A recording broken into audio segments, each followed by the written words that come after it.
1955, pemilu pertama di Indonesia menyertakan 172 partai politik. Dibagi dalam dua tahap. Tahap pertama, 29 September 1955, memilih anggota DPR. Tahap kedua, 15 Desember 1955, memilih anggota konstituante. Kompas TV, independen, terpercaya. Polisi menangkap pelaku pengubur 4 kerangka bayi di pekarangan warga di Banyumas, Jawa Tengah. Bayi yang dikubur merupakan hasil hubungan gelap pelaku dengan putri kandungnya sendiri.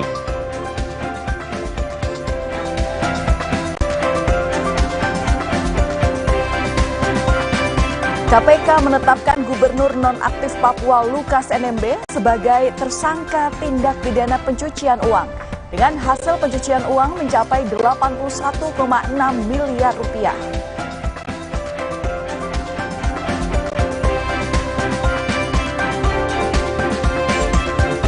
Menteri Komunikasi dan Informatika atau Menkominfo nonaktif Johnny G. Plate hari ini akan menjalani sidang perdana dugaan korupsi penyediaan infrastruktur BTS 4G senilai 8 triliun rupiah.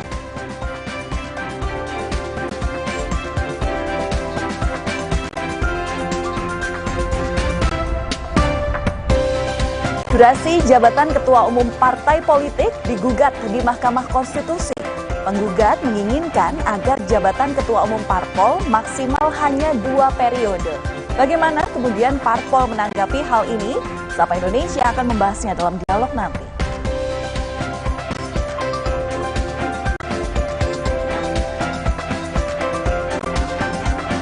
Isu sustainability menjadi aspek yang dilirik oleh band Coldplay saat mereka memilih negara mana yang akan mereka kunjungi dan mereka hadirkan konsernya. Mulai dari kemampuan negara dalam mengelola kemiskinan, kelaparan, energi bersih, hingga melakukan inovasi. Kompas Bisnis akan membahas soal ini nanti.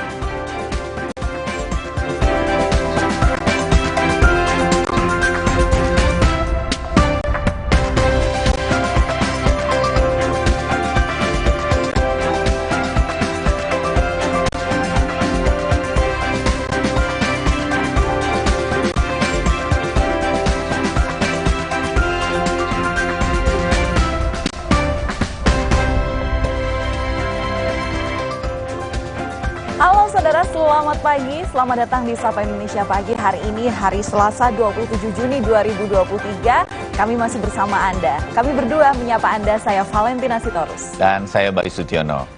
Kami akan hadir hingga 9.30 ya hari ini.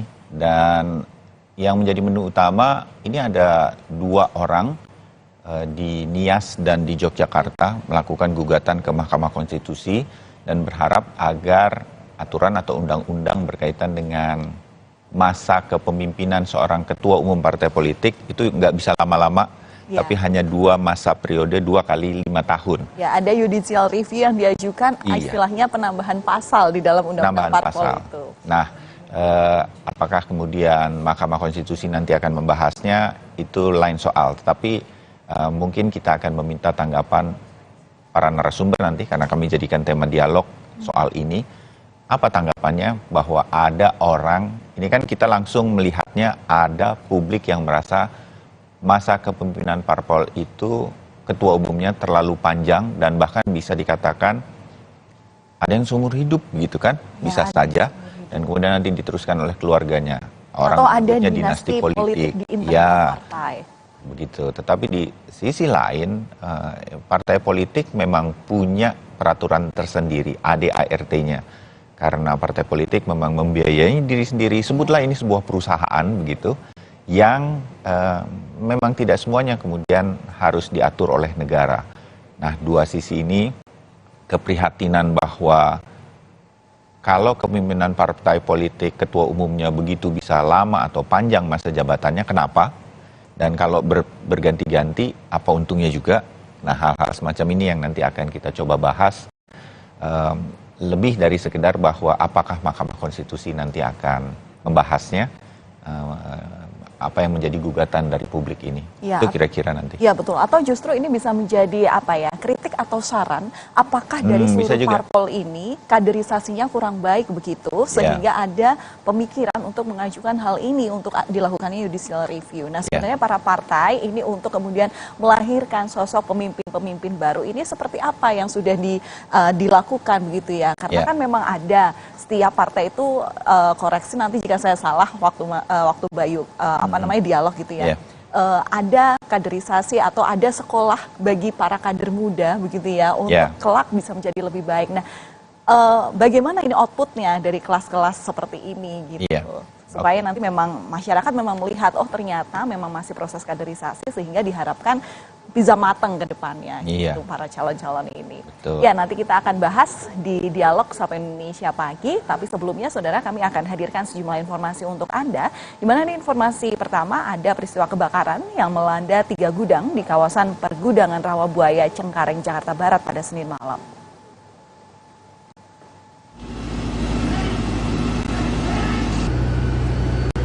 Kobaran api dengan cepat melahap 3 gudang yang berisi alat kesehatan, genset, dan kompresor di kawasan Pergudangan Rawabuaya Cengkareng Jakarta Barat. Banyaknya material mudah terbakar membuat api dengan cepat membesar. Bahkan api juga turut membakar kendaraan roda 4 yang terparkir di dalam gudang. Sebanyak 90 personel dan 18 unit mobil pemadam kebakaran dikerahkan ke lokasi. Belum diketahui penyebab dari kebakaran ini.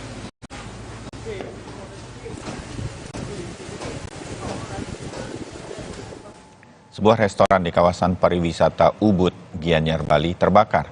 Kebakaran ini sempat membuat wisatawan di sana panik karena terjadi saat kawasan Ubud sedang ramai oleh pengunjung.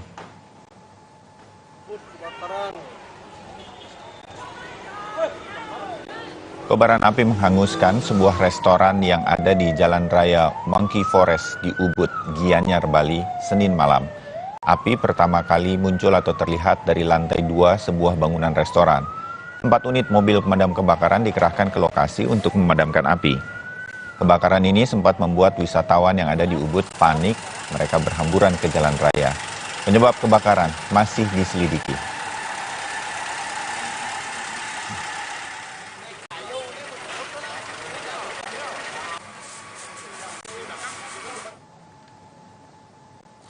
Puluhan ibu-ibu menggerebek rumah yang digunakan sebagai arena perjudian ketangkasan di Kabupaten Asahan, Sumatera Utara. 5 unit mesin judi diangkut warga ke Mapolres Asahan.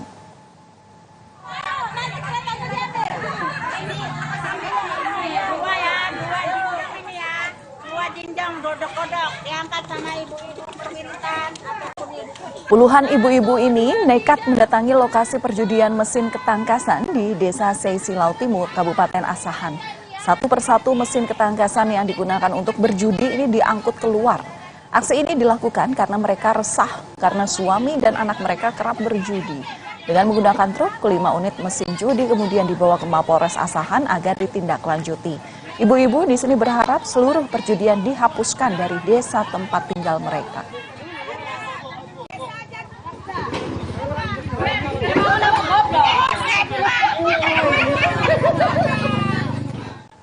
Peristiwa lainnya, saudara, sopir taksi daring dan sopir taksi konvensional terlibat bentrok di Bandara Internasional Hang Nadiem di Batam, Kepulauan Riau.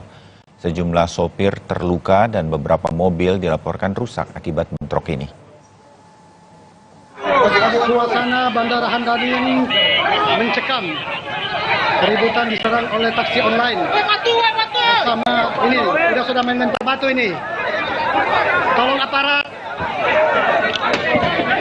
Bentrokan antara sopir taksi daring dengan sopir taksi konvensional dipicu pemasangan pelang pembatas titik penjemputan penumpang di Bandara Hang Nadiem, Batam. Sopir taksi daring melakukan protes atas pemasangan pelang tersebut yang dinilai dilakukan sepihak oleh para supir taksi konvensional di bandara. Kedua kubu terlibat cekcok dan sempat terjadi saling lempar batu. Akibatnya sejumlah orang terluka dan beberapa mobil taksi rusak. Polisi akan melakukan mediasi terhadap kedua belah pihak untuk mencari solusi permasalahan ini. Saya himbau juga kepada seluruh warga yang punya keperluan di bandara ataupun jemputan. Saudara, diduga hendak melakukan tawuran, puluhan pelajar ditangkap oleh tim patroli dari Polres Jakarta Timur setelah membajak sebuah angkot di wilayah Durensawit.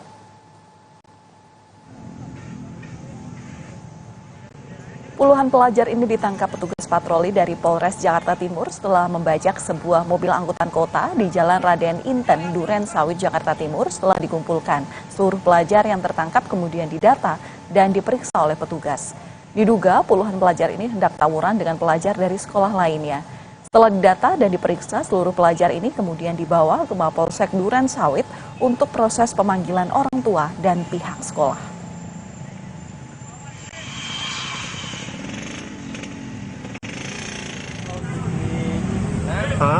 Diusir sama TNI. Saya kan ada sewanya tadi. Ada sewanya.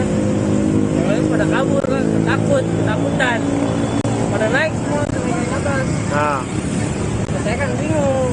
Saya ngomong apa ya? Gitu. Jadi mereka ini sempat ngebajak angkot abang gitu. Oh. Terus sewanya, Pak, terus sewanya pada disuruh turun gitu. Turun semua. Saudara, Polri menyatakan akan membentuk tim bersama dengan Kemenko Polhukam untuk mengusut unsur dugaan penistaan agama di Pondok Pesantren Al Zaitun. Kabar Reskrim Polri, Komjen Agus Andrianto menegaskan bahwa pihaknya dalam waktu dekat akan melakukan pengusutan terkait polemik di Pondok Pesantren Al Zaitun. Bareskrim Polri akan membentuk sebuah tim yang diinisiasi oleh Kemenko Polhukam. Tim ini akan memperkuat tim yang sudah ada sebelumnya. Penyelidikan sampai saat ini sudah dilakukan untuk mengetahui dan menganalisis adanya kemungkinan unsur-unsur tindak pidana di dalamnya.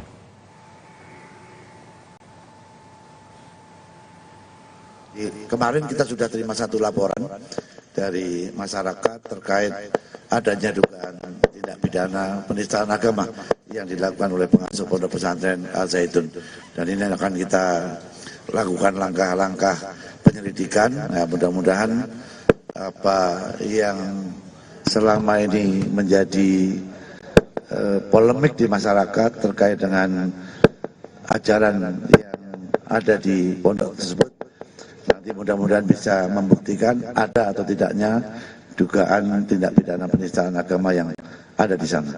Secara sepintas dari apa yang diupload, apa yang kita dengar, secara sepintas ada dugaan itu ada. Tapi kan tidak bisa kami katakan begitu. Kami akan lengkapi dulu keterangan saksi, keterangan ahli, baru mengarah kepada pelakunya. Itu kira-kira. Sementara Gubernur Jawa Barat Ridwan Kamil mengatakan polemik Al Zaitun menjadi kewenangan pemerintah pusat. Sementara Pemprov Jabar diminta fokus oleh Menko Polhukam Mahfud MD untuk menjaga kondusivitas di wilayah Jawa Barat. Ridwan Kamil juga mengatakan Bareskrim Polri akan menindaklanjuti laporan-laporan dari masyarakat terkait dengan potensi pasal-pasal pidana yang diduga terjadi di Pondok Pesantren Al Zaitun. Dalam waktu dekat, pada hari Selasa atau Rabu minggu ini, Menko Polhukam Mahfud MD akan memberikan informasi kepada masyarakat terkait dengan polemik pesantren Al Zaitun. Jadi kasus Al Zaitun ini sudah ditarik menjadi kewenangan nasional. Itu satu.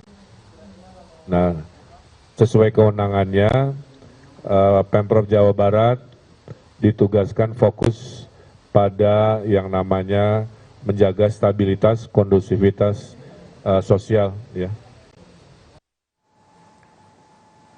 Presiden Joko Widodo membantah isu terkait dengan Pondok Pesantren Al Zaitun yang disebut dibackingi orang istana. Presiden memastikan tidak ada keterlibatan orang istana dalam polemik Ponpes Al Zaitun. Sebelumnya, Ponpes atau Pondok Pesantren Al Zaitun dikait-kaitkan dengan nama Kepala Staf Presiden Muldoko. Namun Presiden Joko Widodo membantah keterlibatan Muldoko. Presiden meminta masyarakat bersabar terkait penanganan dugaan tindak pidana yang terjadi di Pondok Pesantren Al Zaitun. Istana yang membackingi, bener nggak sih Pak? Apanya? Membackingi pihak Istana Al Zaitun. Saya dong, istana. Enggak lah, enggak ada. Ya sabar lah itu Pak Menko Polhukam, Pak Menteri Agama sudah saya perintahkan untuk mendalami Nanti kalau hasilnya sudah ada, saya sampaikan. Ya. Polri menelusuri ada tidaknya unsur menimbulkan keonaran di kasus Dedi Indrayana yang menyebarkan hoaks putusan Mahkamah Konstitusi soal sistem pemilu. Polisi menyebut kasus ini sudah naik ke tahap penyidikan. Kabar Reskrim Polri, Komjen Agus Andrianto menjelaskan kasus dugaan penyebaran rumor putusan MK itu masih diproses. Namun dia menyatakan belum ada tersangka yang ditetapkan dalam perkara itu. Sebelumnya, Dedi Indrayana dilaporkan ke polisi karena mengaku mendapatkan bocoran bahwa MK akan mengabulkan permohonan sistem pemilu tertutup. Namun pada akhirnya keputusan MK berbeda, di mana permohonan sistem pemilu tertutup tidak dikabulkan.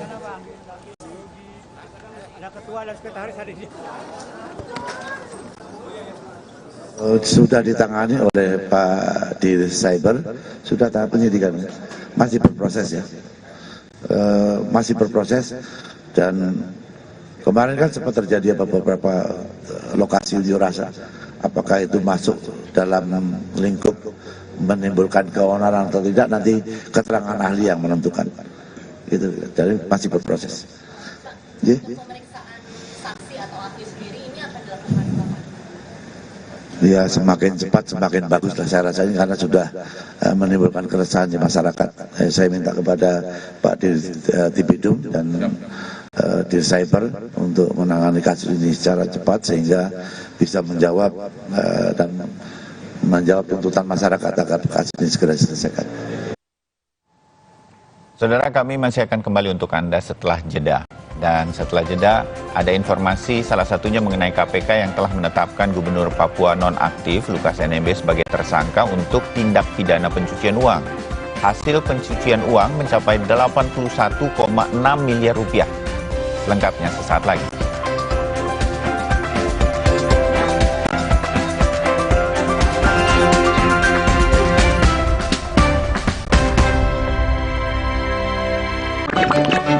Le Mineral beda banget, lebih smooth, lebih segar. Le Mineral memang berbeda. Setiap tetesnya mengandung mineral esensial seimbang yang penting untuk tubuh dan juga membuat rasa airnya lebih segar. Dan lebih enteng. Le Mineral. Baru, kini pasta favoritmu hadir dengan ekstra topping. Makin banyak pilihan pastanya. Siap mencoba? Aku pikir semua air mineral itu sama. Le Mineral itu beda. Le Mineral memang berbeda. Setiap tetesnya mengandung mineral esensial seimbang yang penting untuk tubuh dan juga membuat rasa airnya lebih segar. Segernya. Le Mineral. Bosen nih. Diputar, dijilat, dan dicelupin. Oreo Soft Cake, selezat Oreo, selembut cake. Baru, Oreo Soft Cake kemasan isi 3. Praktis 3 kali lebih seru. Dunia terus berputar. Begitu banyak hal yang berakhir, namun banyak juga yang kembali dalam bentuk baru, memberi harapan baru. Seperti botol plastikmu yang dapat menjadi barang baru lagi melalui gerakan ekonomi sirkular nasional Le Mineral. Kini, plastik tidak lagi menjadi sampah, namun terus berputar dengan dipilah dan didaur ulang menjadi baru. Semua bisa mengambil peran penting dalam perputaran itu dari hulu ke hilir. Mulai dari kamu yang memilah sampah dari rumah, pemulung yang mengumpulkannya, hingga pekerja pabrik yang mendaur ulang. Bersama gerakan ekonomi sirkular nasional Le Mineral, mari jadikan botol plastikmu jadi baru lagi.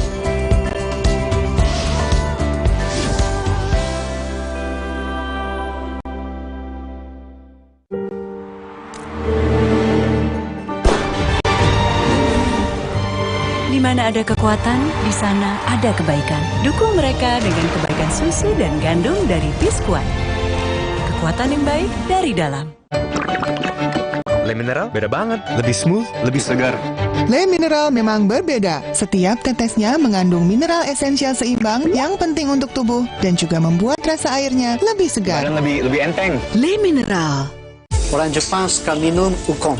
Bagus buat perokok dan peminum. Bukan itu kunyit baru, sudah muncul natural Sari Kunyit Plus. Mini kapsulnya maksi khasiatnya dengan zat aktif kurkumin dan black pepper. Dari tanaman rempah, diproses dengan suhu rendah agar zat aktifnya terjaga. Aman tiap kapsulnya, mudah ditelan, gampang diserap. Lebih cepat atasi masalah lambung, daya tahan tubuh kuat. Sudah muncul natural Sari Kunyit Plus. Good health, better life. Aku pikir semua air mineral itu sama. Le mineral itu beda. Le mineral memang berbeda. Setiap tetesnya mengandung mineral esensial seimbang yang penting untuk tubuh dan juga membuat rasa airnya lebih segar. Segernya. Le mineral. UIN Sunan Kalijaga menawarkan model pendidikan dan kajian yang integratif dan interkonektif. UIN Sunan Kalijaga Yogyakarta, UIN untuk bangsa, UIN mendunia. Nggak enak? Iya, kayak ada manis-manisnya. Le mineral memang berbeda. Setiap tetesnya mengandung mineral esensial seimbang yang penting untuk tubuh dan juga membuat rasa airnya lebih segar. Le mineral.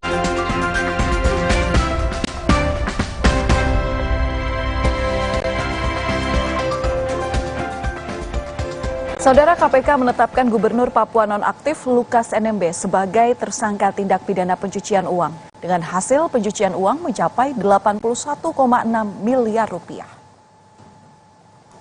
KPK telah menyita barang bukti pencucian uang Lukas NMB yang mencapai lebih dari 81 miliar rupiah. Selain uang tunai, KPK juga menyita aset-aset milik Lukas NMB yang berasal dari tindak pidana korupsi. Di antaranya adalah apartemen, logam mulia, tanah, hingga mobil mewah.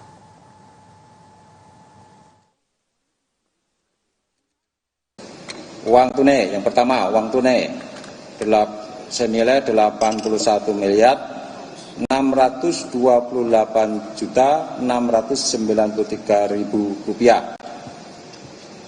Yang kedua, uang senilai 5.100 dolar Amerika.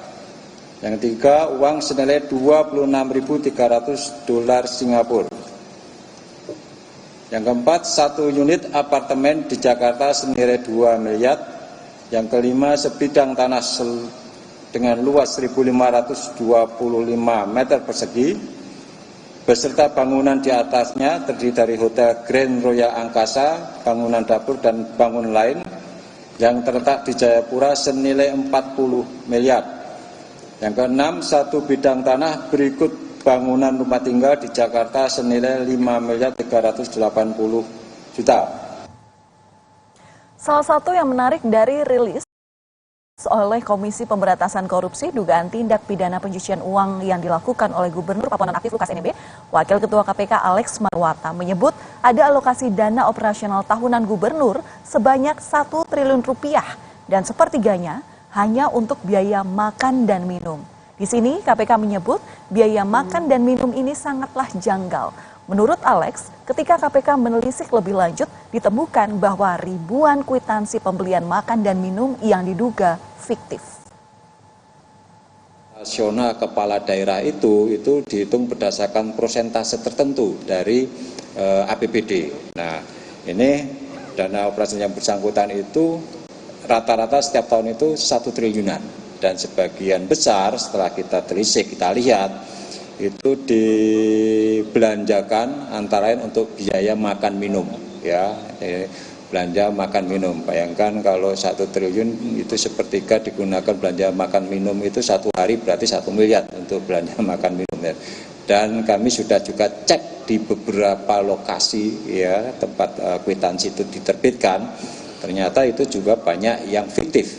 Jadi restorannya tidak mengakui bahwa kwitansi itu diterbitkan oleh rumah makan tersebut.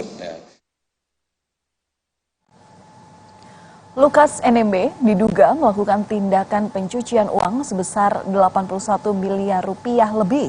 Komisi Pemberantasan Korupsi juga menyita aset diantaranya logam mulia, aset tanah, hingga mobil mewah.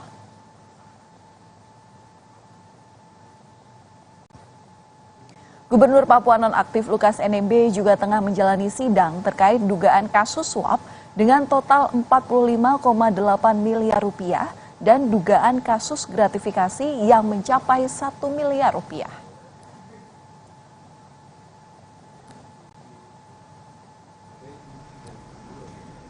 Sementara itu, Majelis Hakim Pengadilan Tindak Pidana Korupsi Pengadilan Negeri Jakarta Pusat menolak nota keberatan atau eksepsi Gubernur Papua Nonaktif Lukas NMB yang jadi terdakwa kasus dugaan suap dan gratifikasi.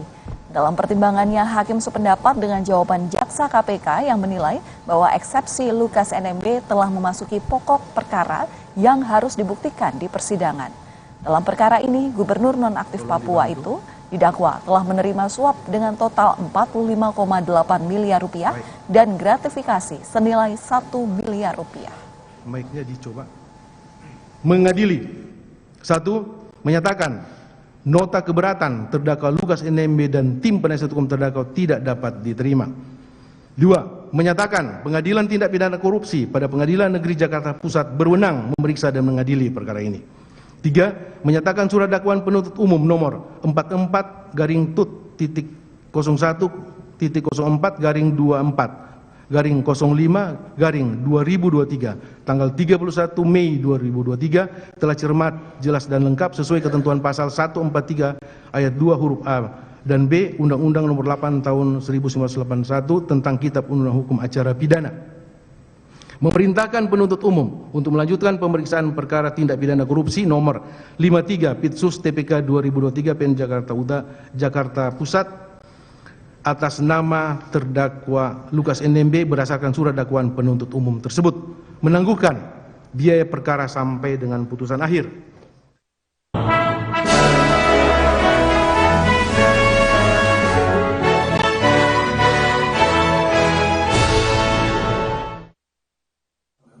Serta yang kami hormati seluruh hakim wilayah hukum.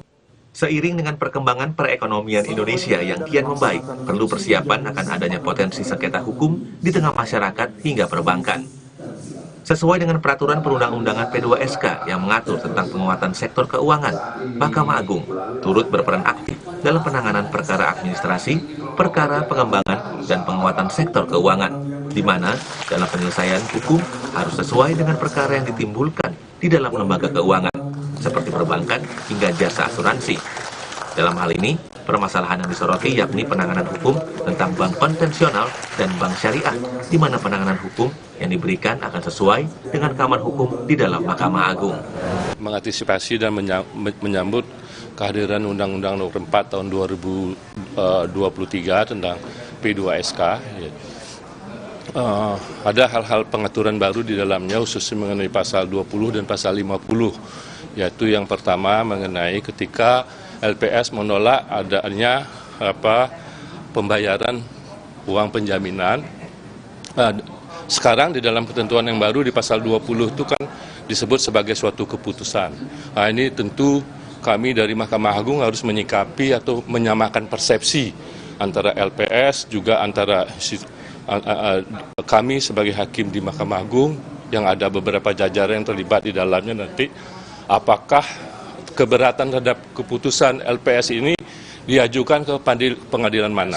Sengketa ekonomi syariah itu yang berkaitan dengan LPS sudah menjadi kewenangan pengadilan agama mengadili perkaranya, dan itu sudah ada beberapa perkara yang masuk sampai kepada tingkat kasasi, dan itu sudah saya sampaikan juga kepada seluruh warga peradilan agama untuk memperhatikan apabila ada gugatan yang berkaitan dengan lembaga penjamin sosial dan lembaga penjamin simpanan. Di sisi lain, dengan adanya mandat baru yang sesuai dengan Undang-Undang Nomor 4 Tahun 2023 tentang pengembangan dan penguatan sektor keuangan, LPS atau Lembaga Penjamin Simpanan terus menggencarkan sosialisasi. LPS itu sebagai badan publik, jadi segala tindakan dari LPS, apakah keputusan tertulis atau tindakan konkret, faktual gitu, nyata, sepanjang itu dirasa merugikan kepentingan masyarakat ataupun perbankan ataupun masyarakat yang menjadi nasabah itu bisa menggugat LPS ke pengadilan itu. Pada FGD atau Forum Group Discussion yang digelar di Badung, Bali, LPS sosialisasikan tentang perluasan fungsi utama LPS, yakni memelihara stabilitas sistem keuangan, melakukan resolusi bank, dan juga melakukan likuidasi badan asuransi. Jipayana Putra, Sang Putu Aryasa, Kompas TV Bali. Dampingi oleh Kepala Eksekutif Lembaga Penjamin Simpanan.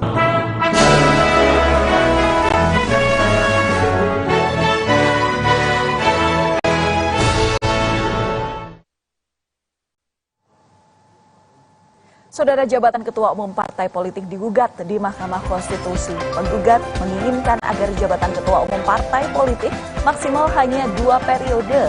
Bagaimana kemudian partai menanggapi hal ini? Sapa Indonesia akan membahasnya dalam dialog usai jeda. Bayu Sutiano akan bersama Anda.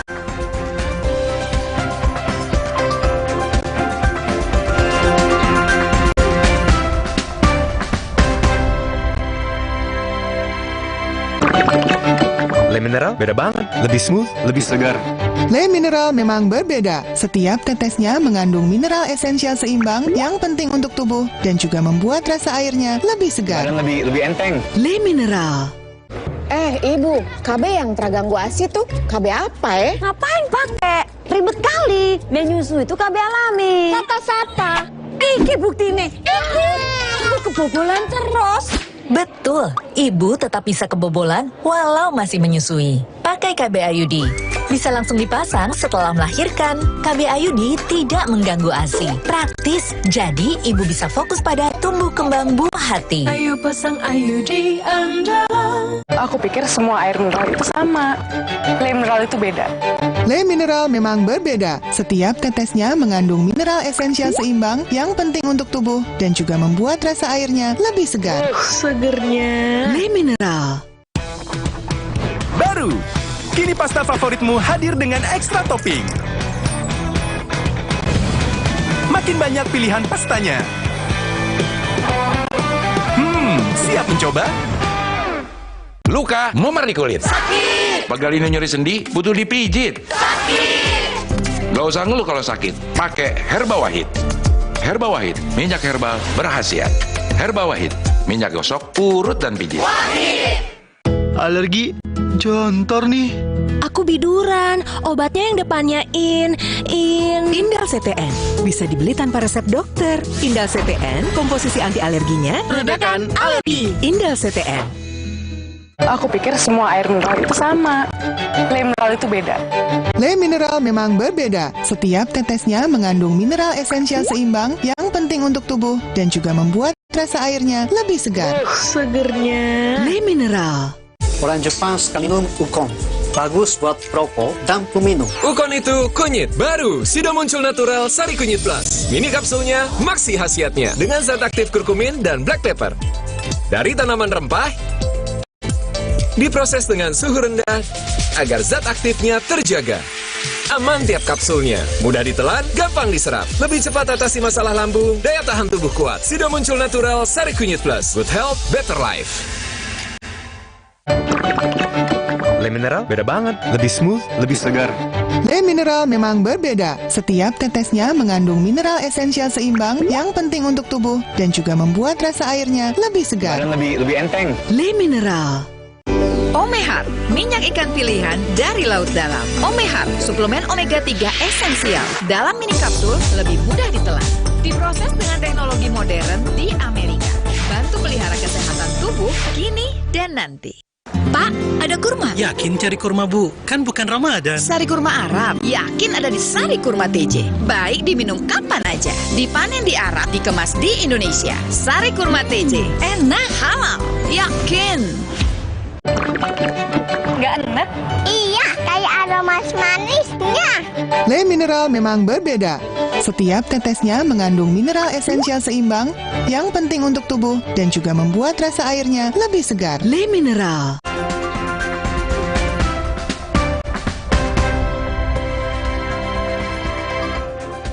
Ya, saudara, selamat pagi. Terima kasih Anda masih bergabung bersama kami atau selamat bergabung bagi Anda yang baru saja bergabung bersama Sapa Indonesia Pagi. Saudara, warga Nias yang bernama Elia di Hulu dan seorang warga dari Yogyakarta bernama Saiful Salim melakukan ajuan gugatan untuk Undang-Undang Nomor 2 Tahun 2011 tentang partai politik. Mereka berharap Mahkamah Konstitusi mencantumkan syarat masa jabatan untuk Ketua Umum Parpol, yakni maksimum 2 periode dalam belit tersebut. Adapun pasal yang digugat yaitu pasal 23 ayat 1 dalam undang-undang tersebut berbunyi, pergantian kepengurusan partai politik di setiap tingkatan dilakukan sesuai dengan AD dan ART. Dimohon untuk diubah menjadi pergantian kepengurusan partai politik di setiap tingkatan dilakukan sesuai dengan AD dan ART, khusus Ketua Umum atau sebutan lainnya, AD dan ART wajib mengatur masa jabatan selama 5 tahun dan hanya dapat dipilih kembali 1 kali dalam jabatan yang sama, baik secara berturut-turut maupun tidak berturut-turut.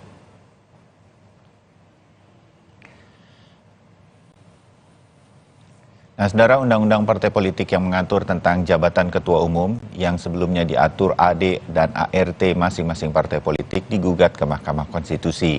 Mereka menggugat agar jabatan Ketum Parpol maksimal 2 periode untuk menghilangkan kesempatan bagi pihak-pihak tertentu melanggengkan kekuasaan. Mungkinkah gugatan ini akan diterima atau dibahas oleh Mahkamah Konstitusi? Dan bagaimana tanggapan partai politik mengenai gugatan ini? Pagi ini kita akan bahas bersama sejumlah narasumber yang hadir secara daring untuk Sapa Indonesia Pagi. Ada Ketua DPP PDI Perjuangan Andreas Hugo Pereira, nanti akan bergabung Wakil Ketua Umum Partai Golkar Ahmad Doli Kurnia, dan juga ada pengamat politik dari Universitas Al-Azhar Indonesia, Ujang Komarudin.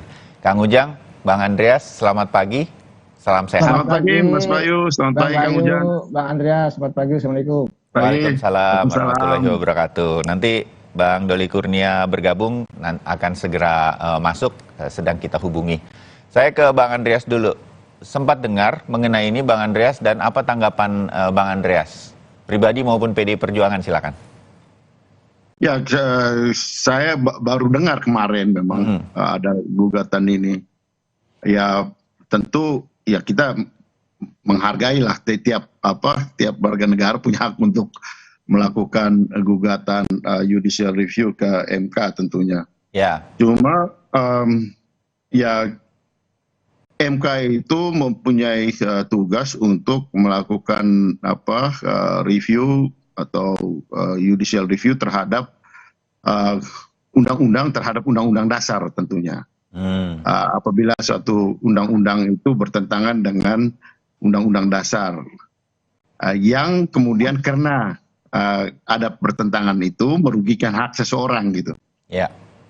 Hak seseorang yang berkaitan dengan pasal-pasal yang ada di dalam undang-undang itu gitu. Ya. Hak warga negara gitu tentunya di sini. Nah, oleh karena itu kalau saya sih melihat bahwa gugatan ini pertama tentu MK akan memeriksa gitu. Ya. Apakah si penggugat itu mempunyai legal standing atau tidak gitu. Terhadap kasus yang digugat. Legal standing ini maksudnya dia punya kedudukan dari si penggugat itu ada kaitannya dengan tadi dua hal yang berkaitan dengan bertentangan dengan undang-undang dasar dan merugikan hak daripada warga negara tersebut. Yeah.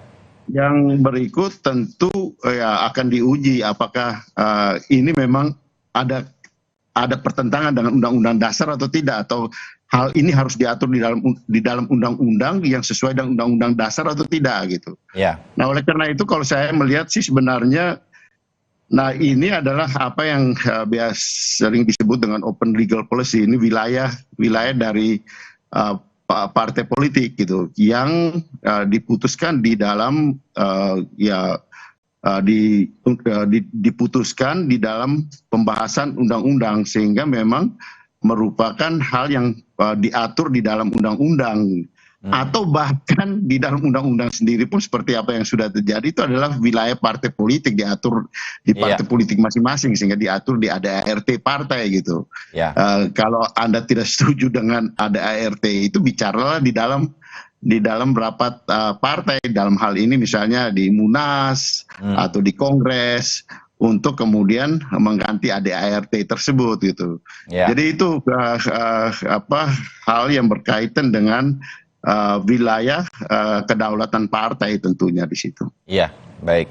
Saya ada setujunya dengan sudut pandangnya Bang Andri mengenai bagaimana gugatan ini diajukan oleh seorang dua warga negara, walaupun kita akan tetap menghormati dan menunggu nanti dari Mahkamah Konstitusi ditelaah lebih jauh didalami. Tapi Kang Ujang, kalau Anda melihatnya dengan alasan bahwa dua warga negara, satu di Nias dan satu di Yogyakarta ini, sepertinya saya menangkap supaya nggak melanggengkan kekuasaan di dalam sebuah partai politik. Di beberapa artikel yang saya baca sebelum kita ngobrol pagi hari ini, mereka berharap partai politik menjadi contoh demokrasi Indonesia. Kan di negaranya presiden sudah hanya 2 periode begitu. Sehingga dengan demikian partai politiknya mencontoh juga atau menjadi semacam negara kecil, negara model untuk kader-kader partai politik.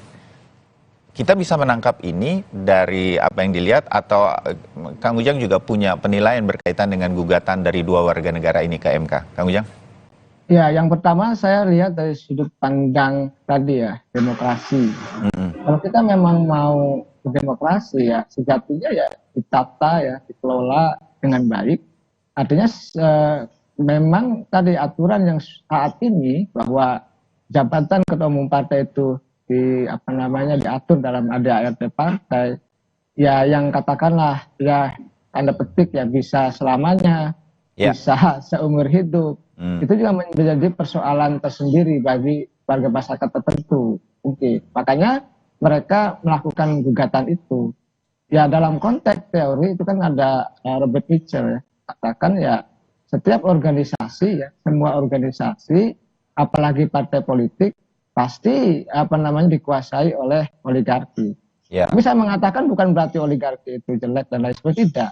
Masuk dalam konteks itu makanya aturan dalam undang-undang partai politiknya yang mengarah pada tadi ketentuan bahwa ketua umum itu ya diurus oleh rumah tangganya masing-masing, oleh partai-partai itu. Ya oleh karena itu saya melihat kelihatannya ya kalau kita dari sisi pandang demokrasi, apakah tidak demokrasi misalkan selama-lamanya atau seumur hidup atau sampai kapanpun, saya sih melihatnya kurang bagus.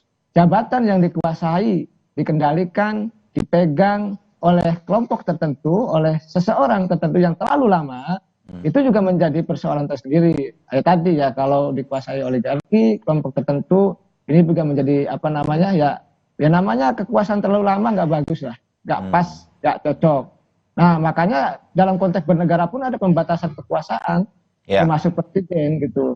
Nah yang pertama itu, yang kedua ya kelihatannya para penggugat itu tidak berdiri sendiri. Bisa jadi ya saya melihatnya ada juga pihak-pihak lain yang mendorong bahwa ya mereka mengajukan gugatan judicial review. Saya sih melihatnya begitu. Kalau kita amati, kita cermati ya kalau dari Jogja itu kan katakanlah kalau sidangnya sidang offline gitu, berapa biaya yang harus dikeluarkan gitu. Di Nias juga sama kan, kalau biaya sendiri juga agak repot.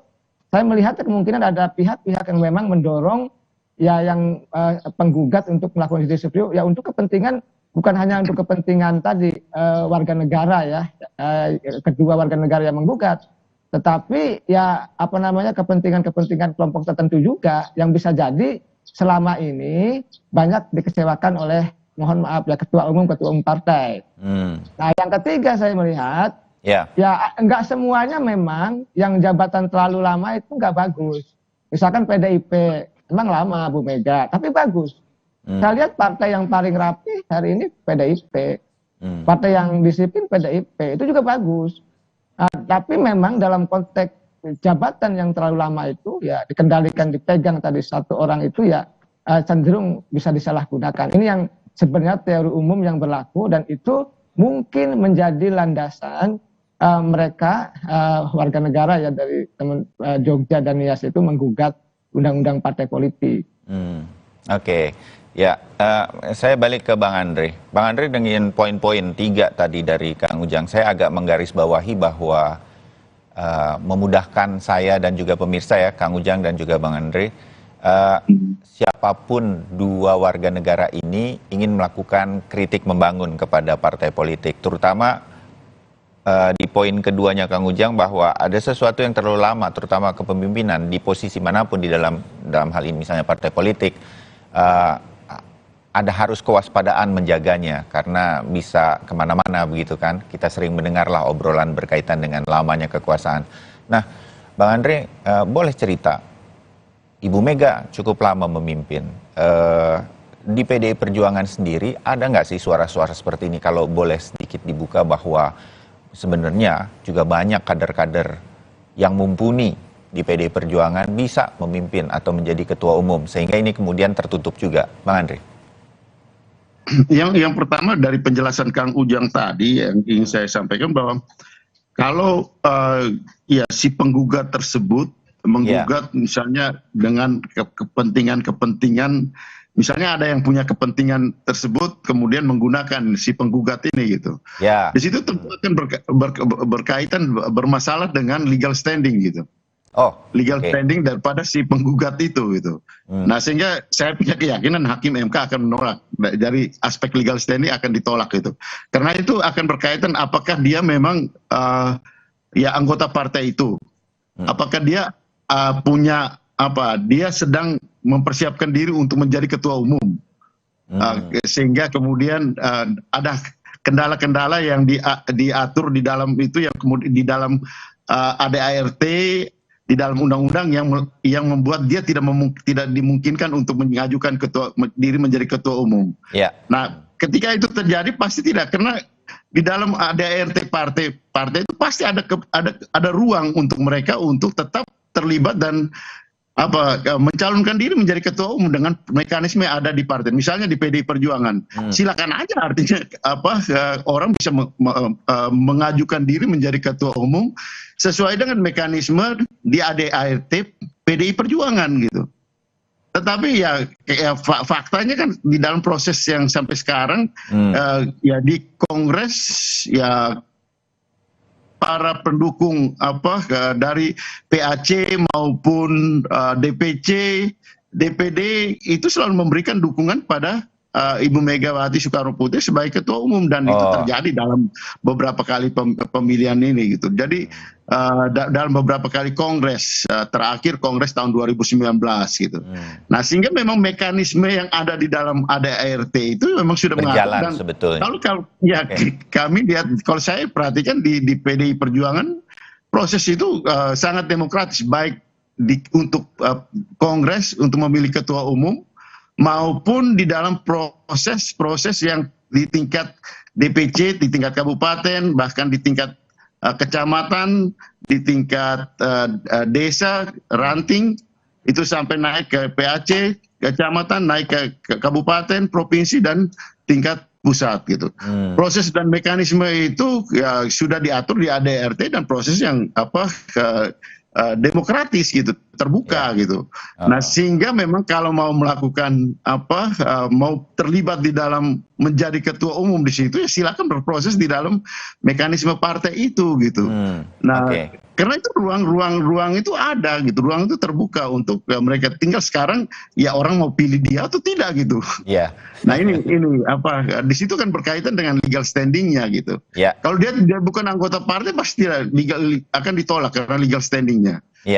Kalau dia tidak ada kaitan dengan usaha dia untuk menjadi ketua umum, pasti ditolak. Karena itu pasti tidak relevan dengan proses gugatan ke Mahkamah Konstitusi tersebut. Oke, baik. Kita dapat poinnya dari Bang Andre. Juga apa yang sebetulnya terjadi di dalam internal partai PDI Perjuangan. Saya tersambung juga, atau kami tersambung melalui sambungan telepon dengan pakar hukum tata negara, Bivitri Susantri. Mbak Bivitri, selamat pagi. Selamat pagi, Mas Bayu, Pak Ujang, Pak Andre. Siap, Mbak. Selamat pagi. Mbak Bivitri. Kita sedang bicara, Mbak Bivitri, mengenai gugatan dua warga negara Indonesia berkaitan dengan undang-undang partai politik. Diharapkan mereka bisa melakukan perubahan di undang-undang partai politik ini melalui Mahkamah Konstitusi. Mbak Fitri, tanggapan Anda mengenai legal standing-nya nih, kalau dari Mbak Fitri, silakan. Oh, legal standing dulu ya. Iya. Kalau legal standing ini memang kita nanti perlu lihat deh, karena memang betul tadi saya sempat mendengar ya Pak Andre berbicara soal legal standing, dan memang belakangan ini Mahkamah Konstitusi itu sering ketat sekali. Saya kira ini ada kaitannya juga dengan berbagai isu ya terkait kepentingan-kepentingan politik. Karena begini, dulu itu memang legal standing itu sangat luas. Sehingga beberapa teman yang dosen gitu bisa punya legal standing ketika mempersoalkan masalah-masalah terkait undang-undang politik, undang-undang partai politik, undang-undang pemilu dan lain sebagainya, karena dianggap ada tantangan bagi dosen seperti saya sendiri ketika menceritakan hal-hal yang ideal di kelas, sementara dalam kenyataannya semua begitu luar biasa tidak ideal. Nah, jadi itu satu dosen. Terus kedua juga jangan lupa ada fenomena banyak organisasi non pemerintah yang fokusnya memang di soal kepemiluan, misalnya Perludem, itu dengan sengaja menggunakan forum Mahkamah Konstitusi untuk mengubah beberapa ketentuan di Undang-Undang Pemilu. Oke. Karena susah sekali untuk berbicara perubahan di DPR. Nah, tapi memang yang sekarang ini jadi fokus karena dua orang itu bukan orang NGO, bukan orang organisasi non pemerintah, bukan juga anggota partai politik, sehingga Pak Andre betul dalam hal pasti MK akan mempertanyakan. Karena legal standing itu, Mas Bayu dan semuanya, itu juga akan sangat tergantung pada kemampuan untuk membuktikan kerugian konstitusional yang dialami oleh pemohon. Nah, MK itu biasanya mengejar di situ. Mana kerugian konstitusional Anda? Karena dalam Undang-Undang MK maupun putusan-putusan MK yang mengatur atau memberikan guidance soal legal standing, dikatakan harus ada kerugian konstitusional yang dialami oleh pemohon. Nah, kita nanti lihat tuh bagaimana MK akan menyikapi ini, karena biasanya di MK itu juga ada proses yang namanya dismissal proses atau pemeriksaan pendahuluan, di mana hakim MK akan memberikan arahan bagi pemohon apa yang harus dilengkapi dan seterusnya, sehingga permohonan tidak akan atau bisa diterima dan diperiksa pokok perkaranya. Seperti itu, Mas Bayu. Oke, ya. Nah, Kang Ujang, kalau dari apa yang disampaikan Mbak Fitri ini kan mungkin bahasanya ya saya menangkap ini akan kurang kuat, walaupun kita masih menunggu nanti Mahkamah Konstitusi. Anda masih melihat bahwa keinginan dua warga negara Indonesia ini, kalau boleh kita berandai dan sedikit menebak, ya paling tidak ini kemudian menjadi wacana yang dibicarakan seperti kita pagi hari ini. Kang Ujang? Ya, saya sepakat. Pertama, saya sepakat juga dengan Mbak Fitri dan Bang Andreas. Tapi yang kedua, saya ingin mengatakan memang pergulatan politik kita hari ini ya itu lebih banyak pada persoalan tadi jabatan yang berkepanjangan.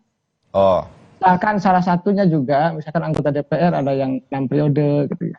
Saya bukan mengkritik Bang Andreas, bukan. Jadi ada juga betul, ada yang sampai 6 periode. Saya itu belum kamu Jan. Belum ya. Ada senior saya yang dari 97 sampai sekarang ya 2023 ini gitu, sudah 6 periode, bayangkan. Jadi, tapi mereka jagoan itu memang menang terus. Menang terus, jagoan. Nah, tapi ada juga partai yang memang membatasi seperti PAN. PAN itu 2 periode. Anggota DPR yang sudah 2 periode tidak boleh nyalon lagi. Memang pembatasannya ada pada aturan wilayah partainya masing-masing. PAN itu dilakukan, tapi partai lain belum. Nah, tapi apakah ada aturan di undang-undangnya? Nggak ada. Di konstitusinya? Nggak ada. Tapi tadi untuk mungkin menjaga kaderisasi di PAN, ya dilakukan pembatasan 2 kali ya calon anggota DPR. Ya, termasuk mungkin dalam konteks ini tadi ada warga negara, 2 warga negara yang menggugat terkait dengan persoalan ketua umum yang dianggap terlalu lama, terlalu panjang, ya kan, terlalu berkuasa, sehingga ya tadi kita sama-sama tahu lah yang namanya kekuasaan itu kan ya cenderung bisa disalahgunakan dimanapun. Itu prinsipnya. Oleh karena itu ya kita harus hormati kita harus ya bukan berarti mendukung, bukan, tapi ini sudah menjadi wacana yang perlu didiskusikan, dan ini menjadi referensi ya, bahwa kita jangan tabu juga untuk bisa mendiskusikan dan bisa mengkritik persoalan jabatan-jabatan yang terlalu lama di Republik ini. Karena bagaimanapun kita tentu tadi ya, saya bersyukur ada warga negara yang berani menggugat itu. Ya, ini bagian daripada proses dinamika demokrasi yang harus dihadapi oleh kita semua, termasuk oleh partai politik. Dan yang kedua, Bang Bayu, yang saya harus boleh katakan, mestinya akan menjadi evaluasi gitu. Evaluasi bagi partai politik juga, bahwa memang ya kalau bagi siapapun lah, saya tidak menuduh pada ketua umum manapun gitu. Evaluasi bahwa sesungguhnya ketika misalkan ketua umum itu sudah berprestasi, sudah hebat, sudah bagus, sudah punya legacy ya di partainya gitu ya, sudah 2 kali, ya mestinya menjadi contoh, menjadi teladan gitu loh, bahwa ya berikan kepada yang lain. Cuma memang di kita ini beda gerbong, beda juga pasukan, beda pimpinan, beda juga orang yang mengurus partainya. Nah, di kita ini kebiasaan orang yang menang di partai politik yang bukan kelompoknya disikat. Ini yang menjadi tidak bagus, tapi saya percaya kalau di PDIP kan prinsipnya Bang Andreas, Ibu Mega itu kan gotong royong, kebersamaan katanya. Tapi di partai-partai lain itu kalau ketua umumnya itu di partai tertentu gitu ya, bukan pendukung partai umum, itu disikat. Nanti menjadi caleg dipersulit, ingin menjadi kepala daerah juga nggak di ACC, macam-macam tuh. Ini menjadi problem juga. Oleh karena itu jabatan yang terlalu lama, ya biasa kata Lord Acton, power tends to corrupt. Artinya bukan korup uang saja, artinya kekuasaan yang terlalu lama itu bisa disalahgunakan dalam konteks itu. Oke, nanti di bagian kedua kita sambung sedikit, agak bergeser bersama Mbak Bivitri, Bang Andreas, dan juga Kang Ujang mengenai jabatan yang terlalu lama di dalam politik, baik dan buruknya apa yang selama ini sudah terjadi. Dan saya mau sedikit, walaupun nanti waktunya pendek, evaluasi ini mudah-mudahan banyak didengar oleh terutama partai politik dan para di pemerintahan, agar bisa nggak sih kita berharap aturan-aturan ini jadi baik buat semuanya sebagai sebuah kritik membangun. Tetap bersama kami.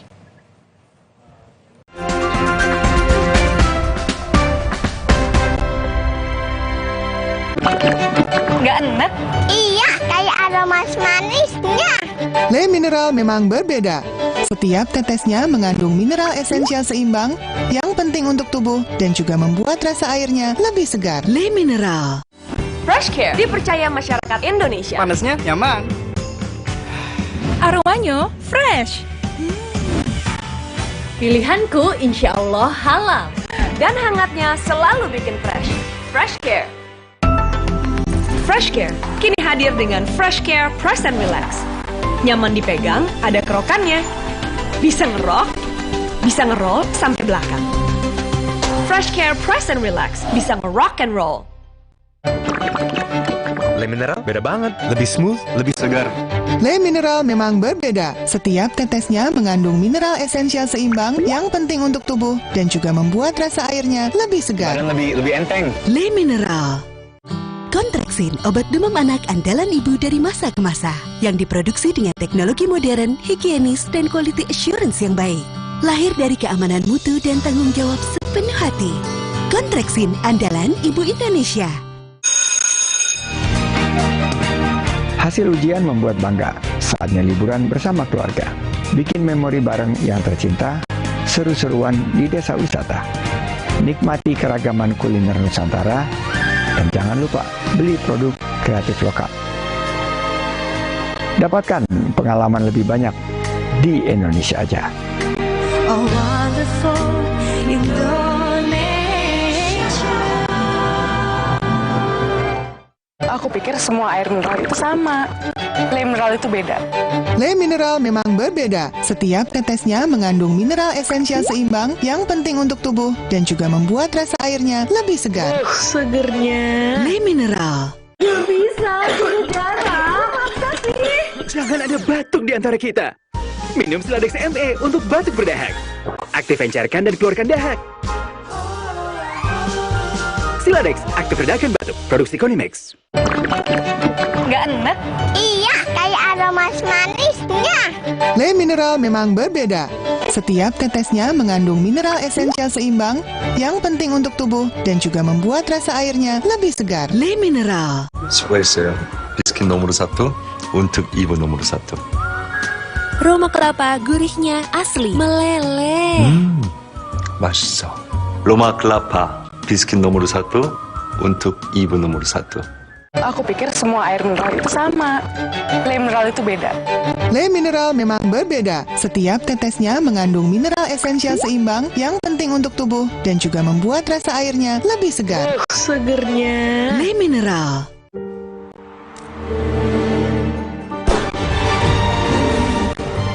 Di mana ada kekuatan, di sana ada kebaikan. Dukung mereka dengan kebaikan susu dan gandum dari Biskuat. Kekuatan yang baik dari dalam. Dibayar tunai, paham? Silakan. Gak usah gugup, aku dulu. Diciptakan oleh alam, 100% murni air mineral pegunungan. Alah, lapar sih. Aha, Roma Maki sabun aja. Ekstra abon, ekstra abon, ekstra energi. Roma Makis, banyak rasa, siap asik lagi. Sekarang isi 3 lebih banyak.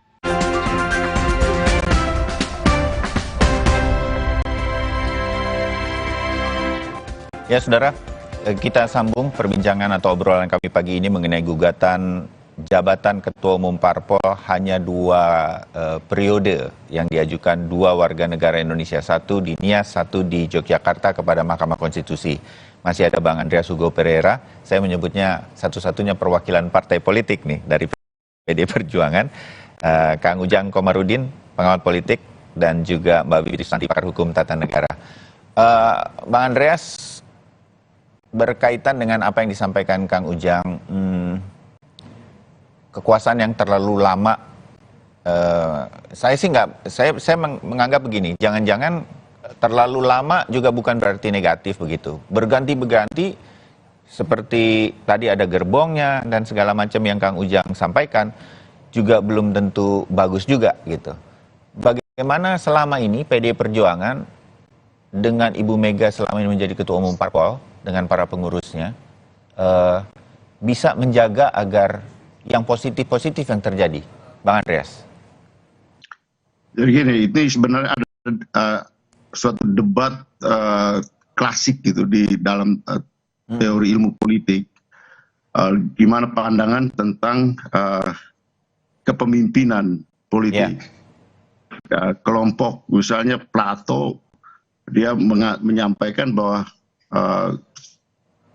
seorang pemimpin itu idealnya seorang filsuf, orang yang bijak.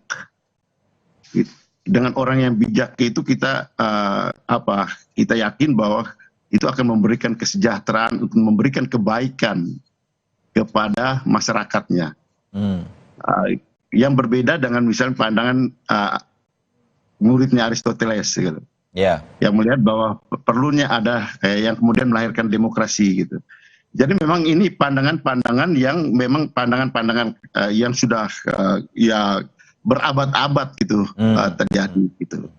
Memang di sini ada perbedaan. Tinggal bagaimana melihat apakah demokrasi itu adalah tujuan atau demokrasi itu alat untuk mencapai tujuan gitu. Nah di sini ini juga terjadi ada perbedaan perdebatan. Nah oleh karena itu hal yang berkaitan dengan soal ini, soal kepemimpinan, termasuk hal yang kita bicarakan hari ini, nah itu diatur di dalam organisasi masing-masing gitu, ya, soal partai politik ini. Jadi misalnya ya sekarang kalau memang kalau di dalam partai itu dianggap bahwa ya perlu ada pergantian dan perlu ada pembatasan, diatur saja di dalam anggaran dasar, anggaran rumah tangga seperti sebagaimana yang diatur di undang-undang dasar sekarang gitu. Demikian pun di partai yang lain gitu. Kalau you tidak setuju dengan itu, ya jangan terlibat di situ gitu. Karena itu juga bagian dari demokrasi gitu. Ya. Nah, tapi kenapa? Karena kalau melarang ini akan juga mengakibatkan orang lain merasa, oh, hak saya untuk masih mau mendukung mereka, kenapa dibatasi gitu? Ya, oke. Misalnya ada orang yang ya kami masih mau mendukung dia, kenapa dibatasi dengan 2 periode saja gitu? Ya. Itu juga akan menjadi perdebatan. Bisa jadi ada yang menggugat terbalik gitu. Kalau misalnya itu diatur gitu. Jadi ya, sebenarnya itu tadi, sebenarnya di sini kan sudah diatur bahwa ini diatur di dalam internal. Ya, kalau memang di internal masing-masing, di organisasi masing-masing gitu. Iya. Karena memang ya wilayah ini adalah wilayah ya bukan merupakan wilayah. Kalau kita bicara dalam konteks kenegaraan, ya kita atur di dalam konteks ya undang-undang dasar, undang-undang gitu. Iya, baik. Kita dapat poinnya, Bang Andreas. Mbak Bivitri, Anda mungkin melihat juga, walaupun baru singkat ya ini terjadinya, tetapi 2 orang warga negara ini kan bisa saja mereka, di belakang mereka ada orang lain. Kalau kita punya asumsi, bisa saja betul-betul pribadi, bisa saja mereka juga sebetulnya adalah anggota partai politik atau mantan. Kita belum mengevaluasi sampai sana. Tapi apakah Mbak Bivitri melihat atau punya catatan bahwa saya agak nggak yakin bahwa 2 warga negara kita ini kurang tidak sama sekali mengerti mengenai hukum tata negara. Paling tidak saya ajalah, saya berpikir juga, ini kalau ke Mahkamah Konstitusi pas atau tidak mengajukannya ini kan pasti punya perhitungan. Anda melihat sesuatu atau kemungkinan-kemungkinan 2 warga negara ini mengajukannya sampai ke MK, Mbak Bivitri? Iya, baik. Siapapun itu, saya berterima kasih pada mereka. Karena menurut saya mereka sebenarnya sedang mewakili perhatian, concern, kegelisahan barangkali kita bersama tentang partai-partai politik. Nah, saya belum cek background mereka ya, tapi kan saya lihat begini. Orang-orang yang maju ke pemilu, apalagi ini dalam tanda kutip orang biasa ya, asumsikan aja dulu orang biasa, itu kan karena mereka juga punya rasa frustasi yang mereka ingin salurkan. Nah, mereka ingin salurkan kemana? Kalaupun mereka adalah anggota partai politik atau orang yang terafiliasi dengan partai politik, tetap saja kita paham bahwa ada yang namanya elit politik. Banyak sekali teori-teori tentang elit, dan bahkan di Indonesia, elit ini juga faktanya berkelindan dengan kultur feodalisme kita. Sehingga walaupun katanya demokratis, saya cukup yakin banyak sekali anggota biasa yang sebenarnya ingin mengajukan orang lain dan seterusnya. Tidak bisa, karena kultur feodalisme dan elit yang sangat-sangat kuat. Jadi kita juga jangan naif gitu loh. Jangan berpura-pura bahwa semua orang di dalam partai politik itu, kita semua paham lah ya, semua orang di partai politik itu punya suara yang sama besarnya. Tidak, karena ada elit partai politik. Nah, kemudian yang kedua yang saya komentari, pandangan Mas Bayu tadi, jangan-jangan kalau cepat-cepat berganti juga tidak bagus. Nah, kritik saya terhadap Mas Bayu atau pandangan tadi adalah, menurut saya berganti-ganti itu malah bagus. Asal jangan misalnya 1 tahun terus digulingkan secara ini gitu ya, secara inkonstitusional dan lain sebagainya. Tapi pembatasan masa jabatan itu bagus, karena kan kita justru tidak mau organisasi bergantung pada orang, tapi pada organisasinya itu sendiri. Menurut saya pimpinan yang sukses itu harus adalah pimpinan yang menciptakan atau mampu menciptakan pimpinan-pimpinan lain dan sistem kerja di organisasinya supaya berjalan dengan baik. Jadi kita nggak tergantung pada si A, si B, si C, tapi apakah si A, si B, si C itu mampu menciptakan ruang demokrasi yang baik di partainya. Nah, jadi kalau dalam konteks 2 orang ini, memang ada tuh teori yang namanya casting democracy. Jadi di banyak negara, demokrasi itu memang dipaksakan untuk menjadi baik, karena kalau hanya bergantung pada politisi di DPR untuk mengubah undang-undang, maka memang demokrasi itu tidak akan terbentuk dengan baik. Makanya dibilangnya trusting, kayak kerajinan tangan begitu ya. Nah, jadi saya pernah tuh membantu menerjemahkan undang-undang partai politik Jerman ke Indonesia, karena tujuannya waktu itu untuk membentuk supaya partai politik juga bagus.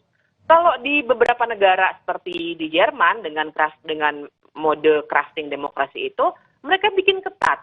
Partai politik itu harus demokratis dengan misalnya munasnya harus seperti ini, one person one vote, harus ada program dan lain sebagainya. Lengkap sekali. Kalau di kita undang-undang partai politik itu kan memang sangat-sangat minim. Dan kita harus paham konteksnya bahwa momentum untuk mengubah banyak persoalan di level undang-undang itu kita sudah lewat 20 tahun yang lalu. Sehingga kalau sekarang kita berharap ada sesuatu yang mau memperbaiki partai politik yang, mohon maaf ya Pak Andreas, tapi kan kita paham ya banyak sekali catatan untuk partai politik ini. Kita mau ubah, meminta politisi di DPR, ya nggak bisa karena benturan kepentingan. Semua politisi di DPR kan anggota partai politik. Tentu saja mereka nggak mau membuat aturan main yang menyusahkan diri sendiri, membongkar elitnya sendiri, dan seterusnya. Makanya akhirnya masuklah dua orang ini, siapapun mereka, sekali lagi, saya berterima kasih supaya kita bisa bincangkan ini secara lebih terbuka. Gitu. Oke. Kang Ujang, Anda setuju dengan analisanya Mbak Bivitri, dan kalau iya begitu, tentu kita berharap berganti-bergantinya ini punya semacam sistem, sehingga kemudian kalaupun berganti, ini sebagai sebuah wacana ya, bisa ini diatur agar semua juga berjalan baik bagi demokrasi di partai politik ya, Kang Ujang? Ya, sejatinya harus bisa diatur ya. Kita punya pengalaman misalkan dengan tadi kebiasaan jabatan yang terlalu lama. Akhirnya kemarin kan mohon maaf ya, presiden pun kan ingin 3 periode gitu kan, ingin menunda pemilu, ingin perpanjangan masa jabatan, kan itu karena kekuasaan itu kan lezat, nikmat, mengenakan ya.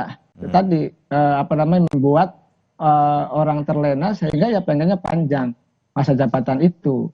Ya saya tentu tadi ya Mbak Bivitri sebagai dosen, kita dosen ya tentu ingin sistem ketenaganegaraan ideal. Nah ideal dalam arti ya ya kita bicarakan bersama, bukan hanya dalam perspektif partai politik tadi ya yang sampai saat ini ketua umumnya tadi masih banyak jabatannya yang terlalu lama. Nah kita tentu harus bijak ya. Negarawan kan gini, derajat tertinggi dari seorang politisi itu kan seorang negarawan. Ya negarawan itu berpikirnya ya visioner jangka panjang, dan saya melihatnya pikirannya gitu ya, ucapannya dan tindakannya untuk kepentingan masyarakat, bangsa dan negara. Apakah memang konteksnya misalkan jabatan yang terlalu lama ketua umum partai politik itu bukanlah seorang negarawan, ya bisa jadi seorang negarawan. Tetapi dalam konteks tadi ya, jabatan yang terlalu lama bagi kita ya tentu harus dibatasi. Karena sejatinya apapun jabatannya, apapun posisinya, termasuk sebagai ketua umum partai itu, tadi ketika terlalu lama ya mohon maaf ya tentu cenderung akan banyak minus-minusnya, akan banyak bolong-bolongannya. Akan banyak kekurangannya, kalau kita katakannya bisa mengarah pada abuse of power lah, seperti itu. Nah, saya melihat catatan-catatan juga, selama ini memang ya kita-kita aja Bang Bayu yang selama ini ya dosen, pengamat, yang sangat keras, ya ingin sama-sama membangun bangsa ya dengan partai politik gitu. Kita juga sering berinteraksi dengan partai politik, bahkan kita juga sering menjadi narasumber di partai politik. Nah bagaimanapun ada 3 catatan yang penting saya harus lakukan ya. Pertama, bagaimana partai politik harus melakukan modernisasi. Jadi selama partai politiknya belum melakukan modernisasi ya agak sulit perubahan terjadi. Yang kedua, yang paling penting mereformasi diri. Ada nggak reformasi ini di tubuh partai politik? Yang ketiga, kaderisasi. Sudah jalan atau tidak? Saya rasa PDIP sudah lebih maju. Yang keempat sebenarnya pelembagaan partai politik. Nah ini kan catatan yang keempat tadi. Catatan saya ini ya, saya lihat ya banyak yang minus dari partai-partai politik itu tidak melakukan hal-hal yang ini gitu, sehingga tadi ya jabatan sesukanya, misalkan ya sudahlah kalau memang disepakati di internal, kalau sesuai dengan ada ART kenapa tidak kan begitu. Nah ini juga tadi menjadi catatan demokrasi kita ke depan, bahwa sesungguhnya siapapun yang menjabat ketika terlalu lama, saya hakul yakin meyakini bahwa ya pasti akan banyak kesalahan-kesalahan yang dilakukan. Walaupun kita juga, Bang Andreas mungkin bisa membantah saya gitu, bahwa Bu Mega hebat, iya betul, saya sepakat. Ibu Mega tangguh, betul, mengelola partai hingga saat ini, betul. Tetapi jangan lupa, nanti begitu Ibu Mega nggak ada, ya kan, ini juga menjadi persoalan. Nah ini oleh karena itu tadi pembatasan jabatan di partai politik khususnya ketua umumnya itu menjadi penting, menjadi sebuah keniscayaan agar kita bisa introspeksi bersama bahwa ya tadi kalau kita meminjam istilah Mbak Fitri ya, bahwa ya kekuasaan itu harus sistem yang berjalan, bukan personalnya, bukan figurnya. Itu yang harus kita bangun bersama. Oke, baik. Bang Andreas, di PDI Perjuangan, Anda bisa melihat ini sebagai sebuah kritik membangun, masukan, dan mungkin ini akan menjadi catatan penting juga bagi PDI Perjuangan ke depan. Bang Andreas, menurut Anda? Tiap negara itu punya sejarah keparteannya, Mas Bayu. Tadi Mbak Fitri mengambil contoh misalnya di Jerman gitu. Jerman itu ya partai itu ditanggung, dibiayai oleh negara gitu. Sementara kita lihat partai di Indonesia ini tumbuh dan berkembang dengan kemampuan dan kekuatannya. Memang ada kontribusi dari negara dalam bentuk tiap suara, tapi sangat-sangat kecil gitu dari jumlah itu. Gitu. Memang, nah itu satu hal gitu. Sehingga ketika kita bicara soal ini, kita bicara soal bagaimana ini diatur di dalam konteks kenegaraan menjadi tidak adil juga gitu. Nah ini akan berhadapan dengan, saya tidak membantah apa yang teman-teman katakan, tapi itu tadi tiap negara itu punya sejarah keparteannya dan bagaimana tumbuh dan berkembangnya partai itu. Karena di kita ini partai itu memang benar-benar lahir dari kayak misalnya PDI Perjuangan. Bagaimana kelahiran PDI Perjuangan itu dari kesejarahan misalnya dari PNI, partai-partai yang tumbuh dan lahir sebelum kemerdekaan. Nah ini benar-benar muncul dari civil society. Nah sehingga memang ketika dia berhadapan dengan negara, dia menjadi kekuatan yang memang ya vis-a-vis dengan negara ketika itu gitu. Bang Andre, kalau kita melihatnya, sebutlah gugatan ini memang seolah ingin negara ikut campur. Kalau kita menafikan itu dulu saja, apakah semua masukan dari Mbak Bivitri, publik selama ini, termasuk 2 warga negara mengajukan ke MK, Kang Ujang. Nah, itu yang ini menjadi masukan. Baru, karena kan sebagai sebuah organisasi butuh juga masukan-masukan seperti ini, misalnya di PDI Perjuangan. Tapi itu yang terjadi zaman Orde Baru dulu gitu. Ketika partai itu diatur betul oleh negara di situ. Nah, disinilah kemudian berkembang berubah ketika zaman reformasi ini. Saya kira teman-teman itu tahulah gitu perkembangan. Saya tidak bicara hanya PDI Perjuangan, tapi saya bicara perkembangan partai-partai pada umumnya gitu. Nah, sehingga disinilah ruang partai-partai itu untuk ya mengembangkan diri gitu, sesuai dengan sesuai dengan kapabilitas dan kemampuannya. Nah, disinilah kita lihat poin-poin memang beda dari tiap partai itu akhirnya. Kalau kita lihat dari awal reformasi itu kan ratusan partai lahir. Ada 40 partai lebih yang ikut di dalam pemilu. Tapi kemudian satu demi satu ya gugur di dalam proses itu gitu. Tapi tiap kali muncul dan berkembang lagi. Nah sekarang memang konsekuensinya tentu beda-beda kalau kita mau mengatur seperti yang tadi disampaikan oleh teman-teman tadi gitu. Nah sekarang ya, tapi ya itu tadi kembali pada persoalan ini gitu. Apakah kita mau mengatur ini semua di dalam undang-undang atau kita mau memberikan keleluasan kepada partai? Di situ poinnya gitu. Karena apa? Karena itu juga bagian dari demokrasi gitu. Untuk kepartaian dan tumbuh dan berkembangnya partai di situ. Nah sekarang jangan sampai tiap kali hal yang buruk kemudian itu dilemparkan ke partai gitu. Tapi ketika hal yang baik itu kemudian tidak menjadi pembicaraan. Nah sekarang kan di sini ya kita misalnya kita ambil contoh ya berkaitan dengan anggota DPR. Ketika anggota DPR itu buruk itu menjadi tanggung jawab partai. Tapi ketika anggota DPR itu baik itu tidak menjadi pembicaraan. Sementara proses rekrutmen politik itu dan pemilihan itu ya aspek kerakyatan yang lebih dominan gitu dibandingkan daripada ya dengan sistem proporsional terbuka kemarin gitu. Jadi ya, menjadi hal yang tidak berimbang antara tanggung jawab yang diberikan kepada partai, karena partai juga harus berkembang menjadi suatu kekuatan yang pilar yang kuat untuk menopang demokrasi yang kita ingin bangun. Seperti apa demokrasi yang ingin kita bangun ini? Ya, gitu. baik, oke. Nah, kita ingin membangun suatu demokrasi yang kolektif, atau kita ingin membangun suatu demokrasi dengan dasar kekuatan individualisme. Oke. Ya. Nah itu problematika yang kita hadapi sekarang gitu. Diskursus yang kita hadapi sekarang itu ya seperti itu. Sehingga kalau mau merubah ini, kalau kita mau memperbaiki ini, saya katakan kita perbaiki di dalam sistem pemilu, sistem undang-undang partai politik sebagai suatu paket. Sehingga dengan demikian membangun demokrasi dengan sistem pemilu dan sistem partai politik ini menjadi suatu paket yang sinkron satu sama lain gitu. Kalau kita bicara parsial demi parsial nanti kemudian kita potong satu persatu, akhirnya menjadi berantakan dengan sistem demokrasi yang mau kita bangunin. Oke, kita juga dapat poinnya. Waktu tinggal sedikit, saya mau ke Mbak Bivitri sedikit. Kita nggak mau kembali ke Orde Baru di mana negara begitu mengatur partai politik. Sekarang sebetulnya sudah lebih baik partai politiknya, tapi partai politik punya cara masing-masing. Nah, bagaimana supaya ini sejalan? Kita bisa berharap pada sebuah, tadi Bang Andri bilang, Mbak Bivitri, komprehensif, ada sebuah pembicaraan sehingga semua diatur dengan baik untuk demokrasi, termasuk bagaimana parpol mengatur sistemnya bagi demokrasi secara internal. Mbak Bivitri. Ya, idealnya sih saya setuju ya, tapi kan seperti yang saya katakan, kita sebenarnya sudah kehilangan momentum itu. Pada saat ini, kalau kita mau berharap kita punya bikin grand design seperti pada awal-awal reformasi tahun 2000-an awal, saya kira kita sudah tidak punya lagi momentum itu. Karena sekarang banyak sekali yang sudah mendapatkan keuntungan dan kenyamanan sehingga tidak mau diubah-ubah lagi.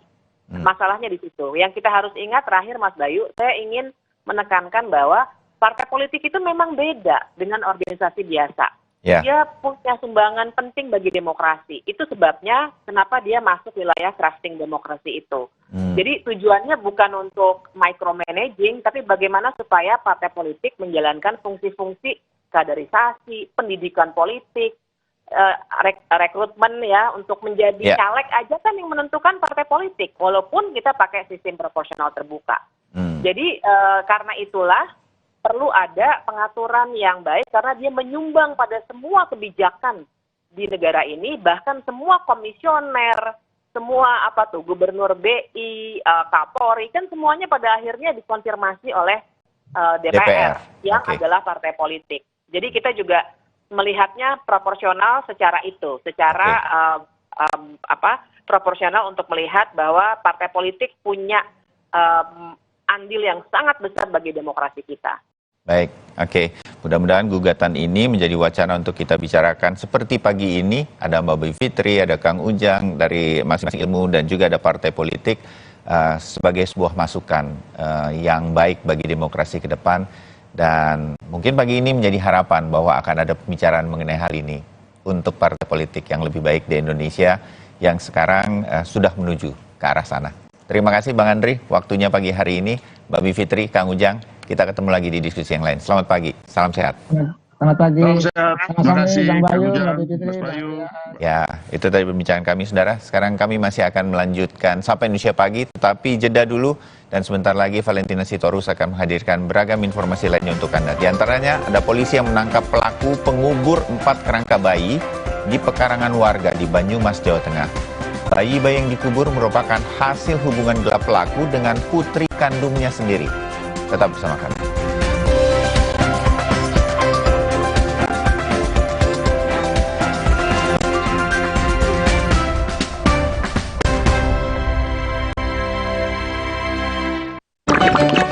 Le Mineral beda banget, lebih smooth, lebih segar.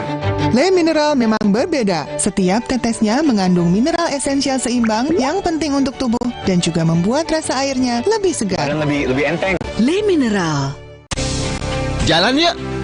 Usia nambah, gerak susah ya. Kesehatan sendi harus harus diperhatikan. Rajin gerak badan tak berlebihan. Bila perlu, minum Wellmove. Diproduksi dengan teknologi modern, higienis, dan halal. Wellmove, bergerak itu nikmat. Untuk membantu atasi capek, pegal, dan nyeri otot, pakai Hotin Cream. Kalau untuk meredakan nyeri sendi, Rematik dan keseleo. Nah, itu pakai Hotin DCL baru. Bahan aktif DCL-nya efektif mengobati rematik, linu, dan nyeri sendi. hotnya Hotin banget deh.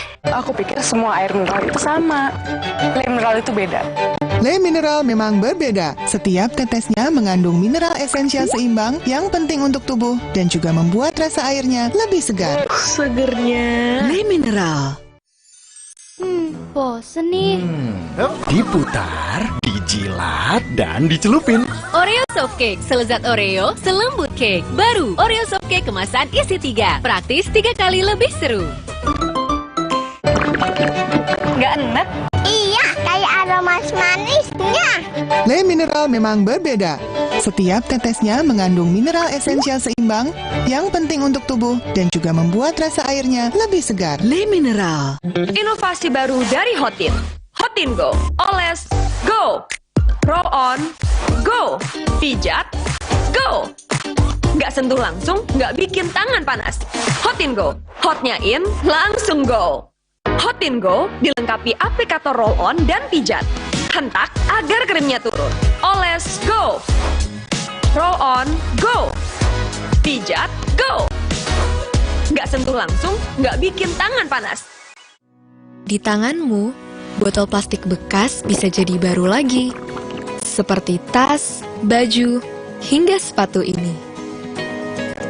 Bersama Gerakan Ekonomi Sirkular Nasional Le Mineral, mari mulai kebiasaan baru memilah sampah plastik dari rumah, menyalurkan lewat aplikasi, pemulung, ataupun bank sampah.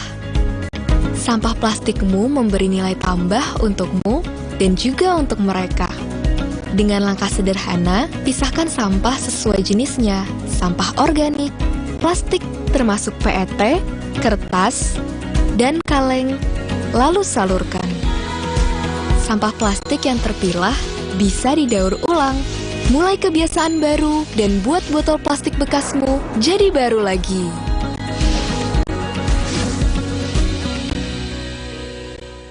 Baru Mayora mie oven. Bukan mie biasa, pembuatannya di oven bukan digoreng. Air rebusannya jernih, bumbunya medok, minyak lurus, enak diseruput, lebih kenyal, sehat lagi. Mie oven, inovasi Mayora. Aku pikir semua air mineral itu sama. Le mineral itu beda. Le Mineral memang berbeda. Setiap tetesnya mengandung mineral esensial seimbang yang penting untuk tubuh dan juga membuat rasa airnya lebih segar. Segernya. Le Mineral. Kakekmu yang itu juga dong. Tapi gigi kakek. Gak usah khawatir. Poliden adhesif membuat Anda bebas nikmati setiap gigitan dengan kuat dan cegah terperangkapnya sisa makanan. Poliden Cleanser, bunuh bakteri lebih kuat dari pasta gigi. Le Mineral beda banget. Lebih smooth, lebih segar. Le Mineral memang berbeda. Setiap tetesnya mengandung mineral esensial seimbang yang penting untuk tubuh dan juga membuat rasa airnya lebih segar. Lebih enteng. Le Mineral.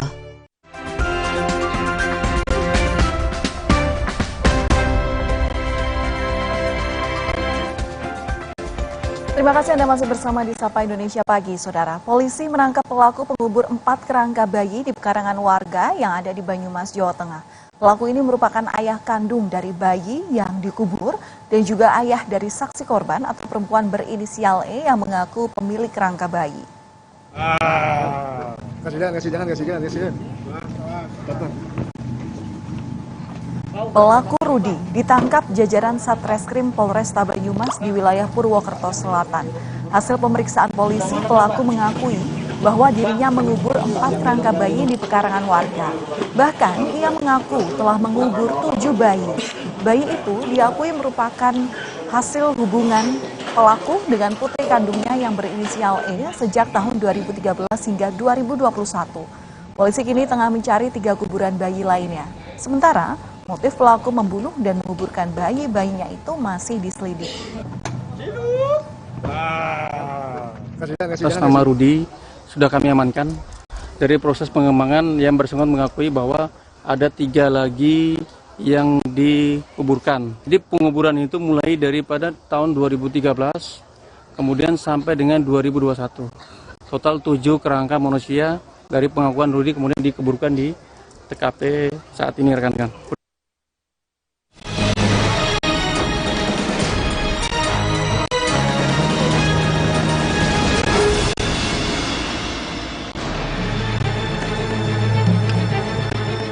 Kerangka bayi ditemukan di sebuah pekarangan warga di Kelurahan Tanjung, Kecamatan Purwokerto Selatan, Kabupaten Banyumas, Jawa Tengah. Kasus ini terungkap dari temuan kerangka bayi pertama pada 15 Juni lalu. Saat itu, warga tengah menggali tanah pekarangan yang sedang diratakan. Beberapa hari kemudian, 3 kuburan bayi lainnya ditemukan tak jauh dari kuburan pertama. Semua kerangka bayi yang ditemukan dengan kondisi terbungkus kain. Tadi lagi ngapain? Gali tanah itu. Lagi gali tanah itu kan mau dibuat diratain itu. Terus Bapak kaget itu ya? Akhirnya sama bosnya suruh berhenti, nggak boleh diterusin. Akhirnya ditutup. Itu kedalaman berapa Pak pas ngeduk nemu itu? Paling setengah meter. Oh, setengah meter. Itu dibungkus apa? Dibungkus sama kain kaos kayaknya. Kain kaos. Tapi banyak tulangnya Pak? Banyak. Pasca penemuan kerangka bayi tersebut, polisi langsung memasang garis polisi dan melakukan olah TKP di lokasi pekarangan. Polisi lalu membawa kerangka itu ke rumah sakit untuk dilakukan pemeriksaan forensik. Di TKP ini kita menemukan 4 kuburan. Tanggal 15 Juni kemarin itu ditemukan satu seperti tulang manusia. Kemudian diamankan, itu dibungkus menggunakan kain daster ya. Kemudian pada saat itu kita bekerjasama dengan kedokteran forensik dan kemudian hasil sementara dari dokter forensik kemungkinan itu adalah tulang bayi yang berusia antara 1 hari sampai 1 tahun. Polisi telah memeriksa sejumlah saksi dan menahan seorang perempuan berinisial E yang mengaku sebagai pemilik kerangka bayi yang kini masih berstatus saksi korban. Polisi juga telah menangkap Rudi atau ayah kandung perempuan E yang merupakan pelaku pengubur bayi. Kepada polisi, pelaku Rudi bahkan mengaku telah mengubur 7 bayi yang merupakan hasil hubungan gelap dengan anak kandungnya. Bayu Sasongko, Kompas TV Banyumas, Jawa Tengah.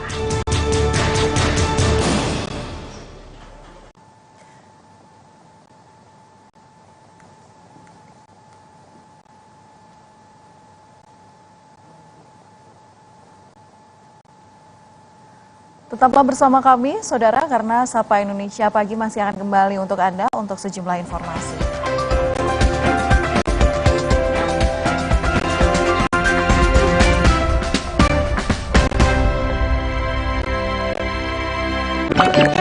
Nggak enak? Iya, kayak aroma manisnya. Le Mineral memang berbeda. Setiap tetesnya mengandung mineral esensial seimbang yang penting untuk tubuh dan juga membuat rasa airnya lebih segar. Le Mineral.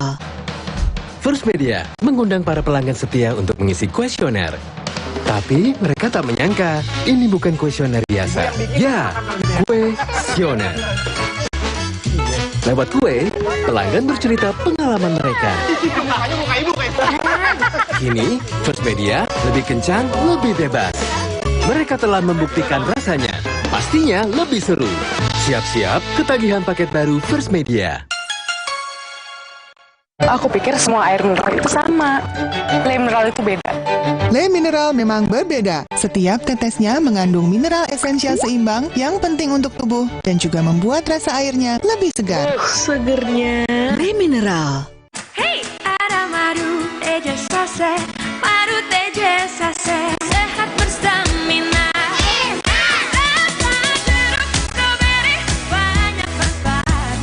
Madu TJ saset, enak sehatnya.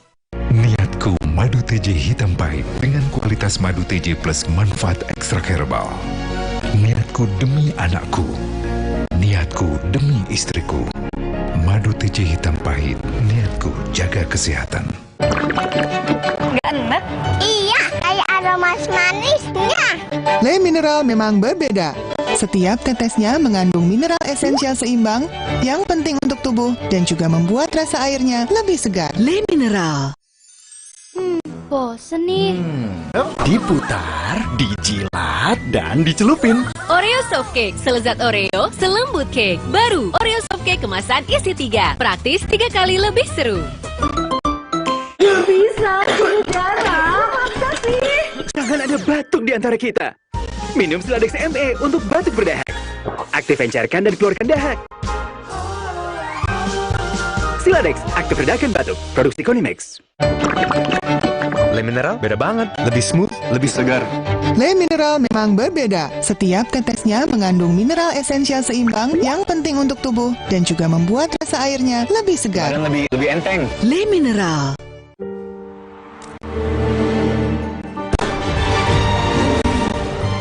Di mana ada kekuatan, di sana ada kebaikan. Dukung mereka dengan kebaikan susu dan gandum dari Biskuat. Kekuatan yang baik dari dalam.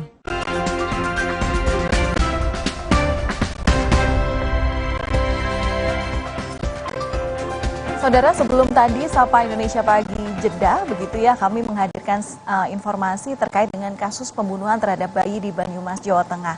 Saat ini kita akan langsung tanyakan seperti apa perkembangan terkini, utamanya terkait dengan penyidikan yang sudah dilakukan oleh polisi. Langsung saja kita tanyakan kepada jurnalis Kompas TV, ada Bayu Sasongko di sana. Bayu, selamat pagi.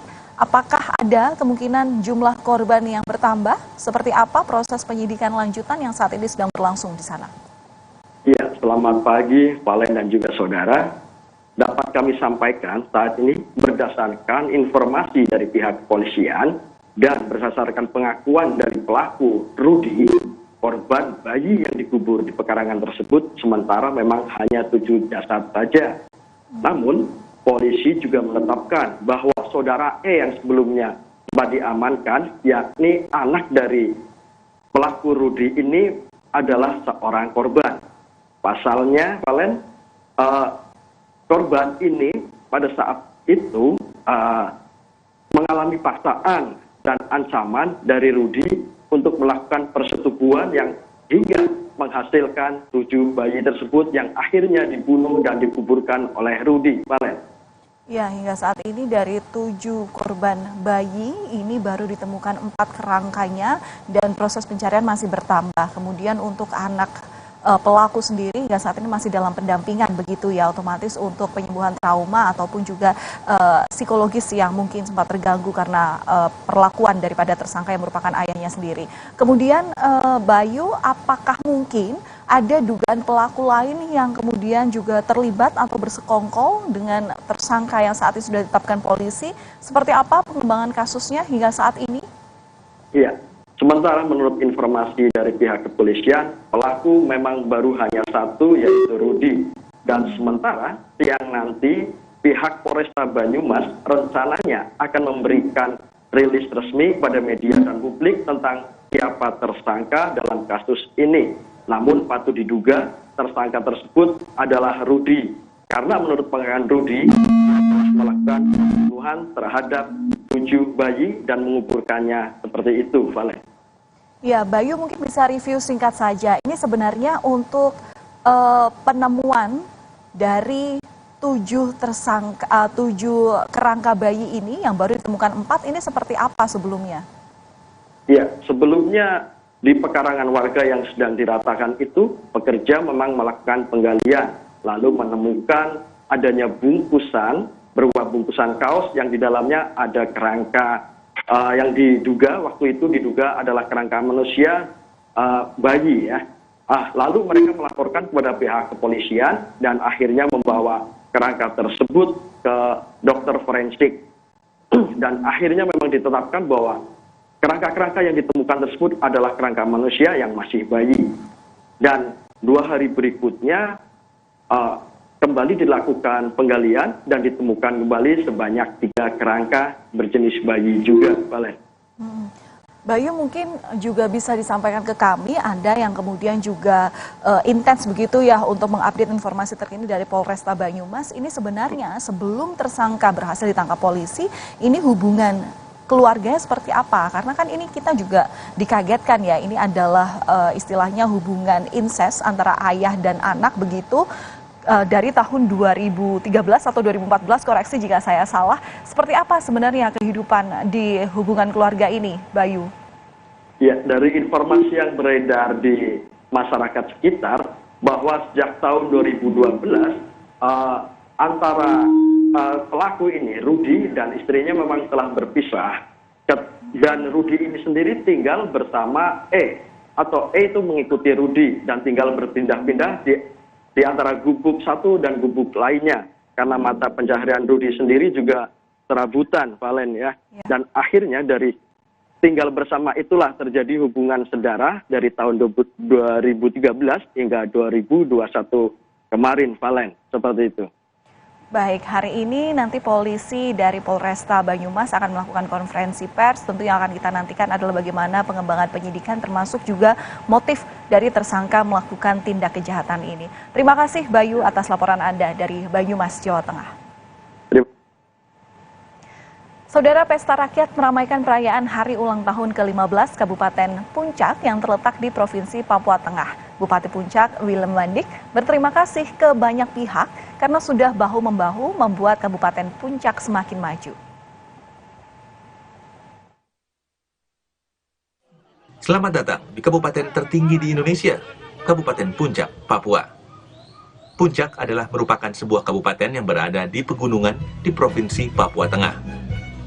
Tahun 2003 ini, Kabupaten Puncak merayakan hari ulang tahun ke-15, tepatnya di tanggal 21 Juni. Ada beragam seremoni budaya dan pesta rakyat. Perayaan Puncak Pesta Rakyat dihadiri langsung oleh Bupati Puncak, Willem Wandik. Salah satu acara di Pesta Rakyat adalah prosesi bakar batu. Prosesi bakar batu di tanah Papua merupakan salah satu tradisi masyarakat untuk bersyukur akan hasil bumi. Warga Puncak pun bahu-membahu dalam menyiapkan batu, menggali lubang, membakar kayu, dan membawa beragam jenis hasil bumi dan ternak. Dalam pidatonya, Bupati Puncak, Willem Wandik, mengucapkan banyak terima kasih ke berbagai pihak. Saya banyak terima kasih kepada negara Republik Indonesia. Sudah ada kabupaten saya diberi kesempatan oleh melalui partai-partai. Selama 10 tahun, pertama, kedua, saya diberi kesempatan untuk memimpin daerah ini. Terima kasih untuk pendukung partai-partai selama 2 periode selalu setia dengan saya menyampaikan terima kasih. Kalian luar biasa. Terima kasih, dan saya dengan keadaan 10 tahun ini, apa yang tadi cerita tadi ya, yang bisa buat kita bisa buat, yang kurang ya kurang, maka akan meneruskan, kalian akan meneruskan. Kabupaten Puncak di Papua Tengah punya beragam keindahan alam dan budaya. Di usianya yang ke-15 tahun, semoga Kabupaten Puncak bisa terus berkarya dan melaksanakan program-program berkelanjutan demi kesejahteraan masyarakatnya.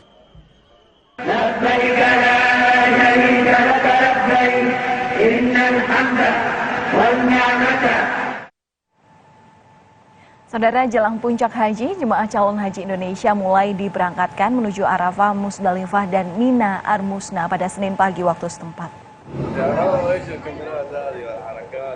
Sebanyak 335 jemaah calon haji embarkasi Kuala Namu diberangkatkan menggunakan bus jelang pelaksanaan Puncak Haji di Armusna.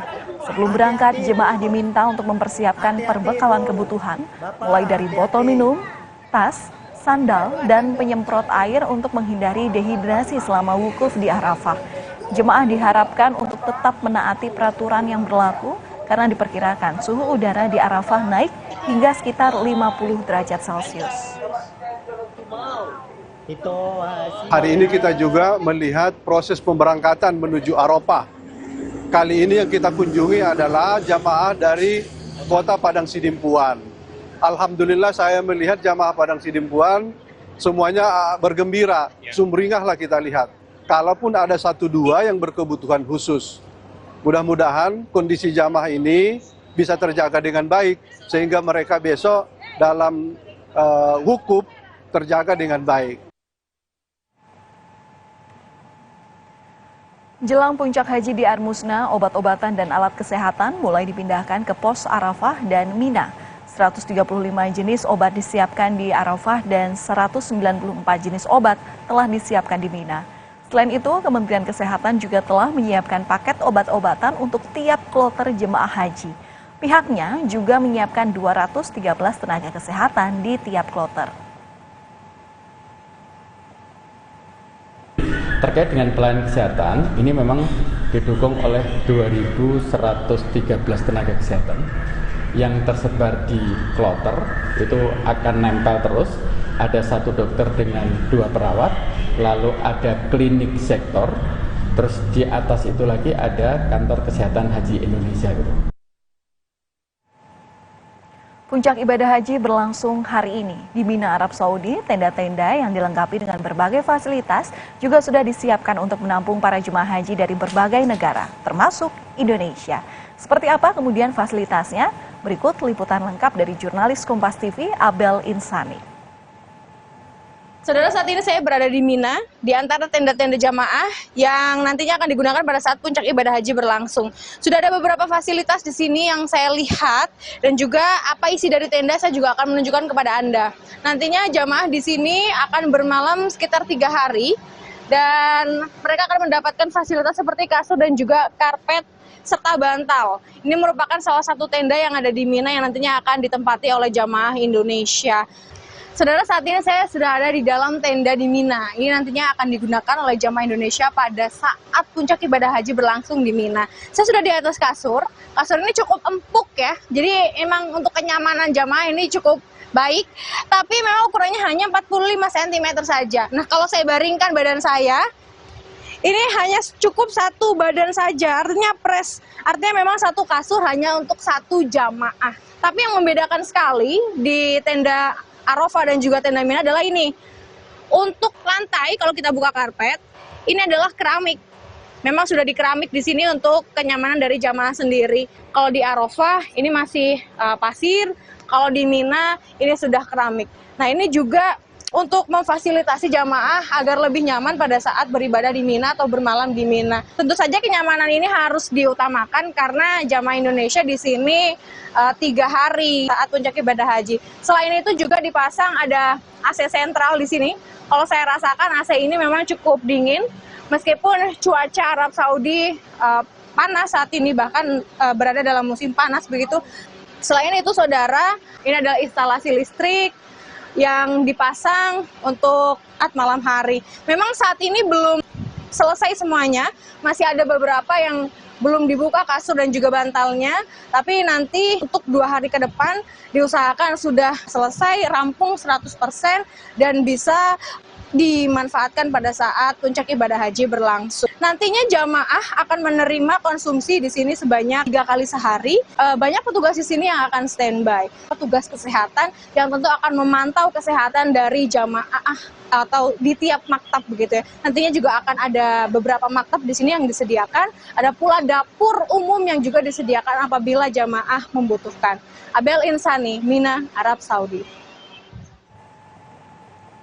Saudara, usai jeda kami masih akan hadirkan sejumlah informasi untuk Anda. Salah satu ada informasi yang menarik, ini diantaranya tema sustainability.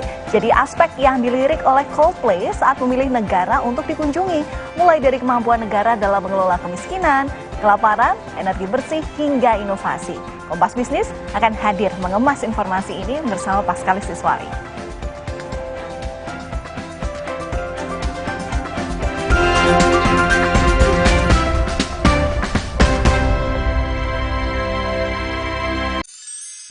Bosen nih. Diputar, dijilat, dan dicelupin. Oreo Soft Cake, selezat Oreo, selembut cake. Baru, Oreo Soft Cake kemasan isi 3. Praktis 3 kali lebih seru. Kontraksin, obat demam anak andalan ibu dari masa ke masa. Yang diproduksi dengan teknologi modern, higienis, dan quality assurance yang baik. Lahir dari keamanan mutu dan tanggung jawab sepenuh hati. Kontraksin, andalan ibu Indonesia. Dibayar tunai, paham? Silakan. Gak usah gugup, aku dulu. Diciptakan oleh alam, 100% murni air mineral pegunungan.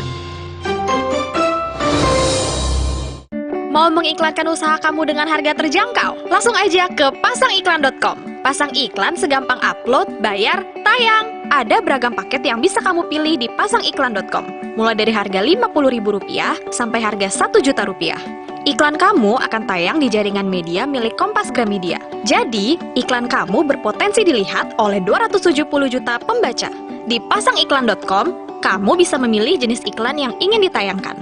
Kamu bisa memilih iklan untuk ditayangkan di website, Instagram, atau iklan baris di koran Kompas. Di pasangiklan.com, kamu nggak perlu khawatir, karena setelah iklan ditayangkan, kamu akan mendapatkan informasi mengenai perkembangan iklan berupa laporan performa untuk iklan digital dan Instagram, serta notifikasi penayangan untuk iklan baris di koran Kompas.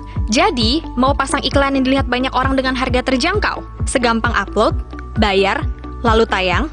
Tunggu apa lagi? Langsung aja ke pasangiklan.com. Kakek mau yang itu juga dong. Tapi gigi kakek. Gak usah khawatir. Poliden adhesif membuat Anda bebas nikmati setiap gigitan dengan kuat dan cegah terperangkapnya sisa makanan. Poliden Cleanser, bunuh bakteri lebih kuat dari pasta gigi.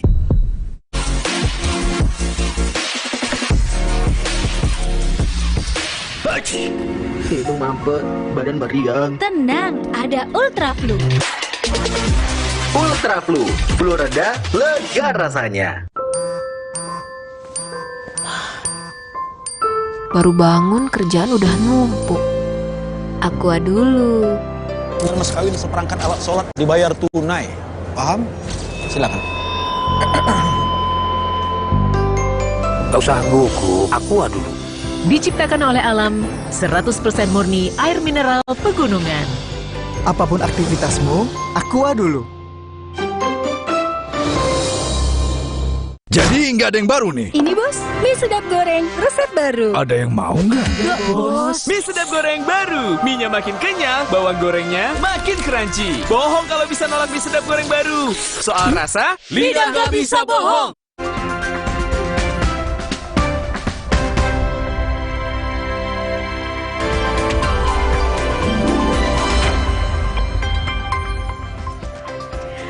Hai, selamat berjumpa kembali di Kompas Bisnis Sapa Indonesia Pagi. Saya Paskali Siswari. Saudara, konser Coldplay sebenarnya masih 5 bulan lagi ya di Jakarta. Nge-warnya juga udah selesai nih dari minggu-minggu lalu. Nge-war yang Jakarta, Kuala Lumpur, Australia, Singapura, semuanya udah selesai. Anda dapat konser tiket di negara-negara tersebut.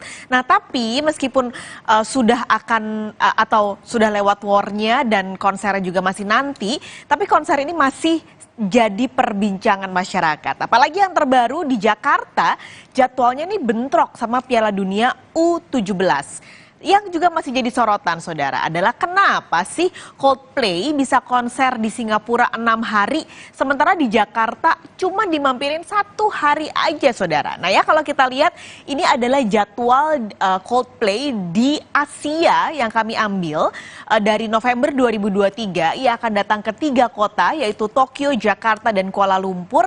Lalu bergeser ke Januari 2024, jadi ada jeda di bulan Desember. Di Januari akhir dia akan menuju ke Manila dan Singapura, baru di Februari dia akan pergi ke Bangkok, Thailand.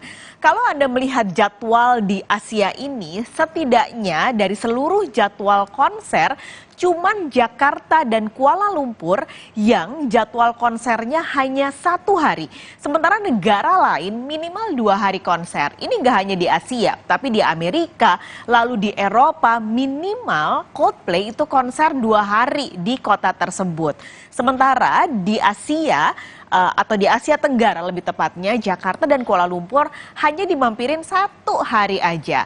Nah, ini berbeda sekali dengan kondisi di Singapura ya. Kita tahu waktu jadwalnya keluar pertama kali Singapura, dia cuma ngeluarin jadwal 4 hari, yaitu 23, 24, 26, 27.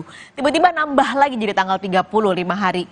Terus nambah lagi jadi tanggal 31. Jadi total ada 6 hari konser di Singapura dari tanggal 23 sampai 31 Januari.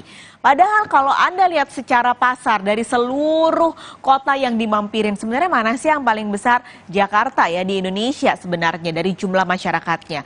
Tapi banyak hal-hal lain yang jadi pertimbangan kenapa akhirnya musisi sepertinya lebih nyaman konser di Singapura. Anda lihat 6 hari dia milih di Singapura. Banyak hal, misalnya yang pertama pajak dan juga birokrasi di Singapura lebih sederhana dibanding Indonesia. Kita Kita tahu ya kalau ngomongin birokrasi di Indonesia, aduh udah nyerah bendera putih gitu. Nah makanya harga tiketnya akhirnya bisa lebih murah. Banyak yang bilang juga masyarakat nih kalau di media sosial, kalau di Singapura nggak banyak jatah preman. Beda sama kalau di Jakarta, makanya harga tiketnya jadi lebih mahal di Jakarta. Nggak hanya itu, soal infrastruktur, terutama transportasi. Kalau di Singapura sudah pasti banyak opsi-opsi transportasi umumnya. Lalu ada lagi, sampai 2024 atau di November 2023 sampai di Februari 2024 itu sudah masuk masa kampanye dan juga pemilu. Beberapa musisi tentu melihat track record yang terjadi di Indonesia kalau lagi kampanye politik. Musisi juga nggak mau tentunya datang ke Jakarta, ke Indonesia, terus mereka merasa tidak aman atau bahkan lebih mengkhawatirkannya lagi dijadikan alat politik. Nggak hanya itu saudara, kami kemarin sempat membaca, kami kutip dari koordinator tim ahli Seknas SDGs Indonesia yaitu Yanuar Nugroho di Twitter resminya bilang kalau Coldplay ini punya tim riset untuk memutuskan negara mana, kota mana yang akan mereka sambangi, terutama soal sustainability-nya. Nah di website resmi konser Coldplay juga ditulis saudara, konsep sustainability yang mereka usung. Kami akan tunjukkan kepada Anda, ini adalah websitenya, Anda juga bisa langsung meluncur ke website tersebut.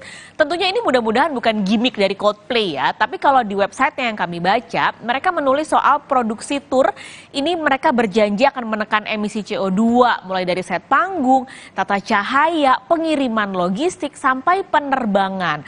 Bahkan kalau dari websitenya tadi saya baca, mereka itu menginstal lantai kinetik. Jadi lantai ini bisa mengubah energi dan gerakan penonton dan juga band menjadi listrik di konser tersebut, menjadi energi untuk konser tersebut. Jadi kalau Chris Martin loncat-loncat nih itu bisa jadi listrik untuk menyalakan tata lampu misalnya. Itu untuk konsernya. Untuk penerbangan, Coldplay juga mengklaim menggunakan BBM Aftur ramah lingkungan. Anda bisa langsung ngecek detailnya di website Coldplay. Nah selain sustainability, Coldplay juga mengusung istilahnya adalah inclusivity. Jadi ini adalah konsep akses konser terbuka untuk siapapun, termasuk masyarakat yang tuli dan juga buta. Ini menyediakan Coldplay interpreter dan juga touch tours sebelum konser. Ini juga tentu catatan karena di Indonesia fasilitas dan infrastruktur untuk kaum disabilitas masih sangat minim, berbeda sekali dengan di Singapura. Lalu pertanyaannya, selain Singapura yang 6 hari konsernya ya, ada juga sebenarnya Brazil yang konsernya sempat 6 hari. Emang Brazil udah sustain, bukannya mereka juga kayaknya kemiskinan di mana-mana, babat hutan di mana-mana, infrastruktur minim. Tapi kami mengambil data dari Sustainable Development Report milik PBB saudara. Mereka menghitung ranking 193 negara anggota PBB, yang mengejutkan adalah ternyata Brasil ini ada di atas Singapura untuk ranking sustainability-nya, yaitu di angka 50, sementara Singapura di angka 64. Sustainability ini nggak hanya bicara soal lingkungan, tapi dari SDGs yang dikeluarkan oleh PBB ini, total ada 17 aspek yang dihitung di keseluruhan ranking di negara tersebut, mulai dari kemiskinan, kelaparan, ada juga energi bersih dan juga inovasi dan lain-lain. Total ada 17 aspek yang dihitung. Kalau Anda lihat urutannya, saudara, nomor 21 Jepang ini berada di nomor 21, lalu ada Italia, Thailand, disusul Brasil, Singapura, Indonesia ada di peringkat ke-75, baru Malaysia di peringkat 78. Jadi kalau kita tadi sambungkan kenapa Jakarta dan Kuala Lumpur cuma 1 hari, kira-kira cocokologinya ini nggak ya, pas nggak ya? Karena di ranking sustainability Indonesia dan Malaysia ini masih di peringkat 75 dan 78. Masih terbilang rendah dibandingkan dengan ranking-ranking negara lain yang disambangi oleh Coldplay. Belum selesai ngomongin Coldplay ya, ada satu lagi nih jadwal konser yang muncul, yaitu Taylor Swift yang sedang tur dunia The Eras Tour. Ini kayaknya Swifties juga sedang nunggu ya. Jadi cuma ada 2 kota yang dimampirin di Asia saudara, Tokyo dan Singapura. Lagi-lagi Singapura, lagi-lagi 6 hari. Awalnya cuma 3 hari konsernya, di tanggal 2, 3, 4 Maret, tiba-tiba dia nambah jadi tanggal 7, 8, 9 Maret. Bayangin 6 hari dia di Singapura, di Tokyo dia 2 hari. Jadi emang bener-bener ke semua orang di Asia Tenggara mungkin di tanggal ini akan terbang ke Singapura karena udah nunggu konsernya Mbak Tay ini ya. Nah emang reputasi konser Singapura ini nggak kaleng-kaleng. Seluruh musisi dunia kebanyakan memang memilih Singapura untuk datang. Jadi sebenarnya bukan hub bisnis aja sekarang Singapura, tapi udah jadi hub konser di Asia Tenggara atau bahkan di Asia. Kita nggak pernah dengar sebenarnya cerita di Singapura ada calo yang jual tiket sampai 4 kali lipat gitu. Untuk harga tiket beda banget kondisinya sama yang terjadi di Jakarta. Nah, kita geser lagi yang juga membagongkan adalah harga tiket pesawat, saudara. Ini harga tiket pesawat yang kami intip untuk tahun depan ketika Coldplay akan konser di Singapura di Januari. Harga tiketnya, Anda sudah beli tiket belum? Kalau udah dapet tiket Coldplay 2,4 juta hanya dalam 1 kali penerbangan. Jadi bukan PP. Jadi kalau PP berarti kira-kira Anda harus mengeluarkan uang 5 juta untuk ke Singapura. Perbandingan harganya ini mahal nggak sih gitu ya kalau Anda belum ada bayangan. Jadi kalau ke Singapura itu harga normalnya nih di 31 Januari. Harusnya dalam 1 kali perjalanan Anda bisa membayar hanya kurang dari 600.000. Tapi ketika Coldplay konser, jadi saya cek dari 22, 23, 24, 25 bahkan sampai 30 Januari harga tiketnya masih 2,4. Anda bisa milih sebenarnya di Batam. Batam mungkin lebih stabil harganya karena dari tanggal 22 sampai 31 semuanya stay di angka 1,6 juta rupiah untuk harga tiket pesawat, tapi belum ditambah harga penyeberangan menggunakan kapal, yaitu PP sekitar 750.000 rupiah. Ya lumayan lebih murah lah ya dibandingkan dengan Anda harus bayar 4-5 juta untuk PP Singapura. Tapi yang lucunya lagi nih ya, menariknya ini adalah ketika Maret nanti ketika konsernya Taylor Swift, padahal nih ya harga tiketnya belum dijual atau penonton juga nggak tahu harga tiketnya berapa, mereka belum ngejual tiketnya, bahkan seat plan-nya aja belum ada gitu, kita belum tahu. Tapi harga tiket pesawat di Singapura sudah naik menjadi 1,5 juta rupiah, naik 3 kali lipat dibandingkan dengan harga normal. Sementara normalnya ada di 9 Maret sekitar 550.000 rupiah. Jadi Anda bayangkan dengan konser yang luar biasa ini berapa keuntungan Singapura di bulan Januari dan Maret hanya karena konser dari Coldplay dan juga Taylor Swift. Sudah pasti rombongan orang-orang akan pergi berbondong-bondong ke negara tersebut. Pertanyaannya, bisa nggak ya kira-kira Indonesia jadi hub konser seperti Singapura? Kita punya pasarnya kok, tapi tentu banyak PR yang harus diperbaiki. Mulai dari infrastruktur, birokrasi, hingga sistem pertiketan. Jangan kemana-mana saudara, kita akan bahas lebih lanjut lagi usai jeda. Tetaplah di Kompas Bisnis.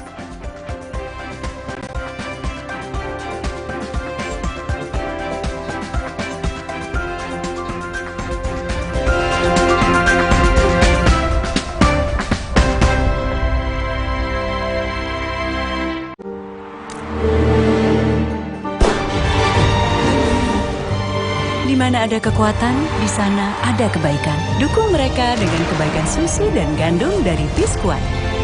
Kekuatan yang baik dari dalam. Untuk mereka yang bangun lebih pagi, agar bisa mendengarkan lebih awal, untuk mendengar lebih banyak hal, membaginya tepat waktu, agar lebih banyak yang mendengar, lebih banyak yang melihat. Dari generasi ke generasi, dengan lebih pasti.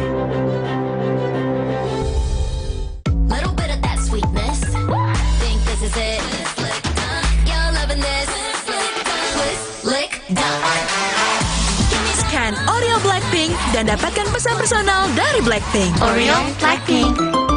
Dibayar tunai, paham? Silakan. Gak usah gugup, aku dulu. Diciptakan oleh alam, 100% murni air mineral pegunungan. Perhatian, beli better, bisa gratis better lagi. Yeay, dapat better lagi. Gue mau tuker dong. Semua di sana, buruan beli, bisa gratis better lagi. Baru, Indomie Ramen Series otentik Jepang.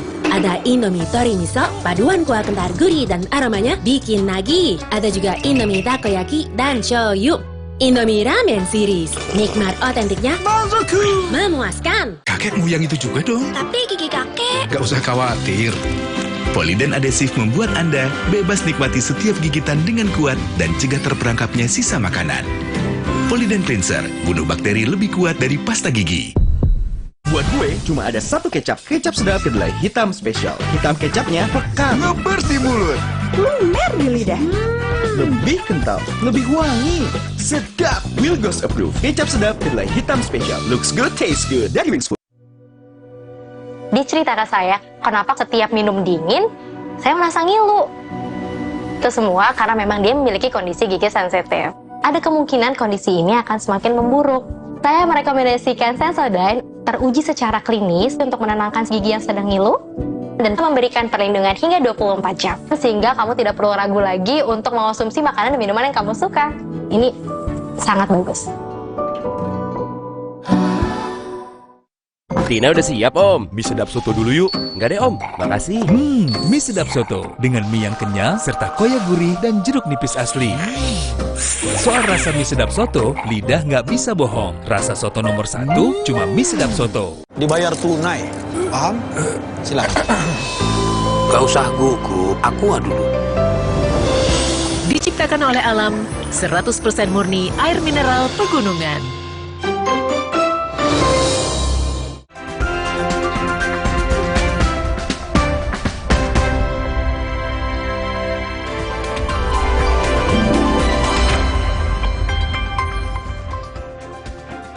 Pertanyaannya saya ulang lagi tadi, saudara. Bisa nggak sih Indonesia jadi hub konser seperti Singapura meskipun tentu banyak PR yang harus diperbaiki? Infrastruktur, birokrasi, sistem pertiketan. Sekarang kita akan bahas soal sistem pertiketan. Kira-kira sistem tiketing yang cocok di Indonesia apa sih supaya bisa memberantas calo-calo yang makin banyak dan nyebelin ini? Pagi ini kita akan bahas bersama Nuran Wibisono, pengamat musik di Kompas Bisnis. Mas Nuran, halo, selamat pagi. Halo, selamat pagi, Mbak. Oke, ini kita bahas soal konser ya Mas ya. Ini kan tentu yang lagi happening adalah Coldplay, terus yang kemarin ngewar-ngewar dan banyak calo yang jual dengan harga berkali-kali lipat. Pertanyaannya sebenarnya yang salah sistem tiketing di Indonesia atau ya emang oknum-oknum calonya aja yang kurang ajar gitu karena menjualnya dengan harga berkali-kali lipat ini? Sebenarnya masalah tiket di Indonesia itu kan soal ticketing war itu Mbak ya. Karena sejak awal itu sudah dianggap tidak fair gitu. Kita bisa melihat dari misalkan masalah yang paling mendasar, akses internet gitu. Di Indonesia kan akses internet tidak merata gitu. Padahal tiket war yang seperti yang sekarang dipakai oleh banyak konser di Indonesia mengadakan internet dan piranti yang cepat gitu. Dari sana aja sudah dilihat bahwa sistem ini dianggap tidak fair gitu.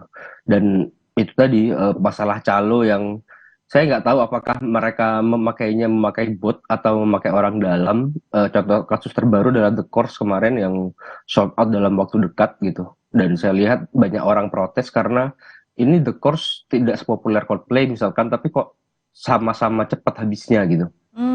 Saya pikir itu ada yang salah di sana gitu. Memang. Oke, ini apa artinya kita harus ubah aja gitu ya, para promotor ini mulai mengubah sistem pembelian tiket. Misalnya kalau di Jepang kan mereka ada sistem undi gitu, jadi masukin nama nanti mereka undi, jadi ya udah bener-bener hoki-hokian. Atau di Singapura mereka juga masih punya tiketing kayak kalau di kita Budibio gitu ya. Nah apakah harus seperti itu sistemnya? Sistem pembelian tiket itu emang ini sih. Terutama setelah Coldplay kemarin itu, jadi banyak orang mengemukakan soal tiket undian gitu ya, kalau sistem lotre gitu. Itu kupikir alternatif yang layak dicoba, karena minimal pertama dia fair. Orang mendaftar, lalu mendapat nomor, lalu tinggal nunggu diundi gitu ya. Kalau beruntung dapat, kalau tidak ya udah gitu.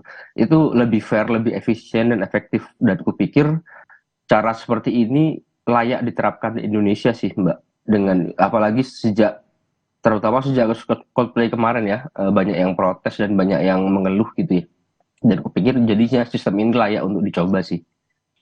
Oke. Kalau offline masih applicable nggak sih di Indonesia? Harusnya sih masih, cuman itu tadi pembagiannya kadang-kadang sekarang promotor sepertinya lebih suka yang sistem pre-sale gitu Mbak, jadi mungkin sistemnya itu harus dikulik lagi gitu. Karena kalau zaman dulu itu kayaknya dianggapnya peminat konser itu tidak terlalu banyak ya. Jadi pembelian tiket secara offline itu masih relatif mudah dilakukan gitu. Kalau sekarang karena pembeli tiket konser itu semakin banyak gitu, itu mungkin akan jadi PR ketika untuk mengatur massa. Apalagi kan kemarin-kemarin masih ada isu pandemi ya, isu COVID dan dilarang untuk bergerombol gitu.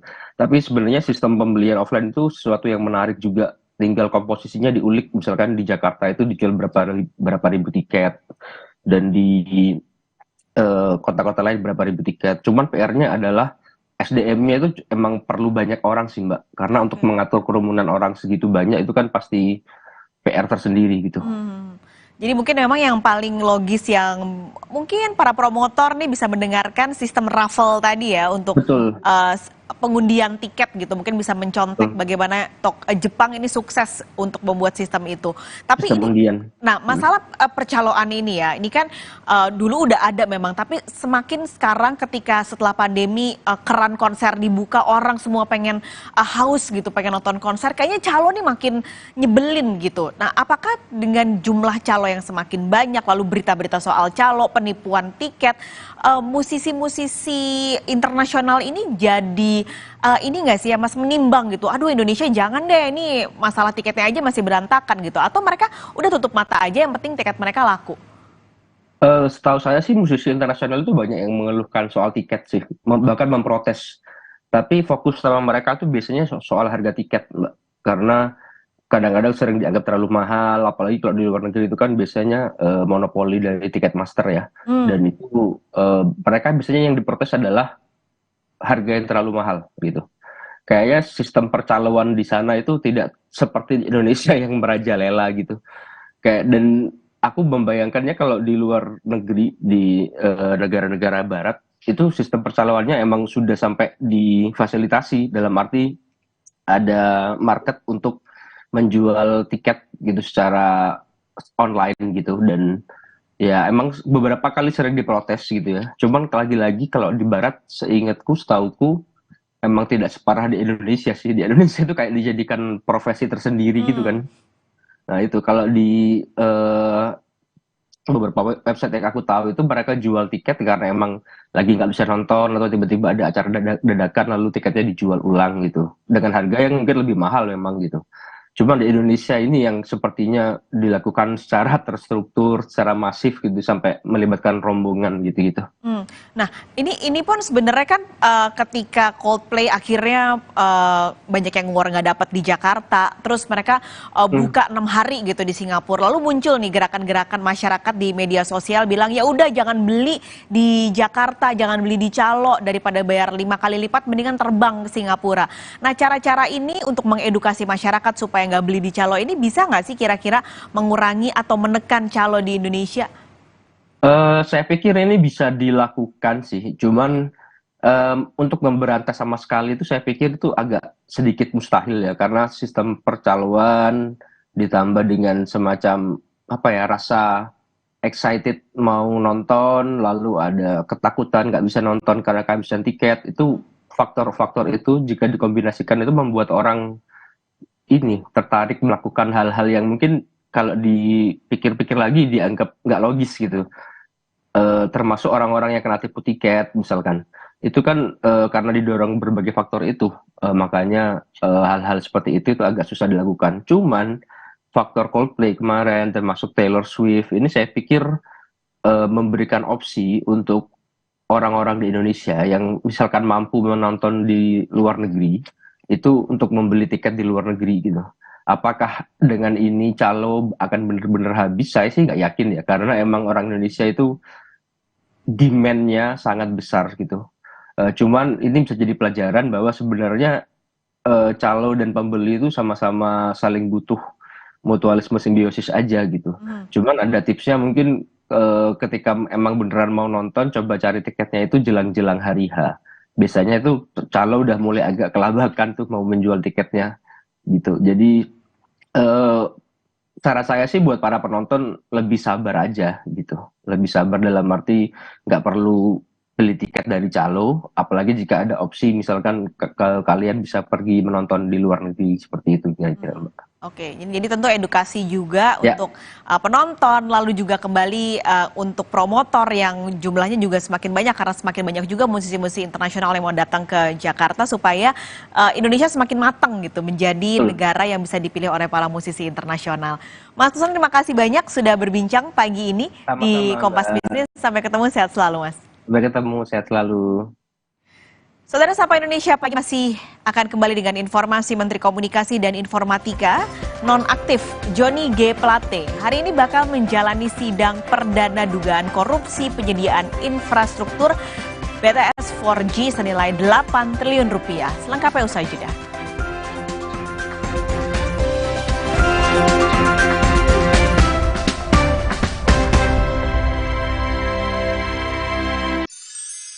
Bosen nih. Diputar, dijilat, dan dicelupin. Oreo Soft Cake, selezat Oreo, selembut cake. Baru, Oreo Soft Cake kemasan isi 3. Praktis 3 kali lebih seru. Hanya butuh 3-4 menit bagi Anda untuk menggunakan hak pilih di bilik suara pemilu 2024. Namun, hasil pilihan Anda akan menentukan nasib 270 juta penduduk Indonesia selama 5 tahun ke depan. Untuk menggunakan hak pilih dengan tepat, Anda memerlukan informasi yang akurat dan juga terkurasi. Bagi Anda para kandidat di pemilu 2024, informasi yang akurat akan membantu Anda untuk memahami mood masyarakat. Selain itu, informasi yang akurat dan terkurasi akan membantu Anda untuk merumuskan strategi yang paling tepat untuk memenangi kontestasi 2024. Harian Kompas dan ekstensanya Kompas ID ingin menjadi teman Anda dalam perjalanan menuju pemilu 2024 dengan rubrik Strategi Pemilu 2024. Hasil kolaborasi antara Litbang Kompas dan tim redaksi Kompas ini menyajikan berita-berita dan analisis berbasis pada wawancara mendalam, kajian data berbasis survei, dan juga jajak pendapat. Mari menjadi kontestan dan pemilih yang terinformasi. Diceritakan saya, kenapa setiap minum dingin, saya merasa ngilu. Itu semua karena memang dia memiliki kondisi gigi sensitif. Ada kemungkinan kondisi ini akan semakin memburuk. Saya merekomendasikan Sensodyne, teruji secara klinis untuk menenangkan gigi yang sedang ngilu dan memberikan perlindungan hingga 24 jam. Sehingga kamu tidak perlu ragu lagi untuk mengonsumsi makanan dan minuman yang kamu suka. Ini sangat bagus.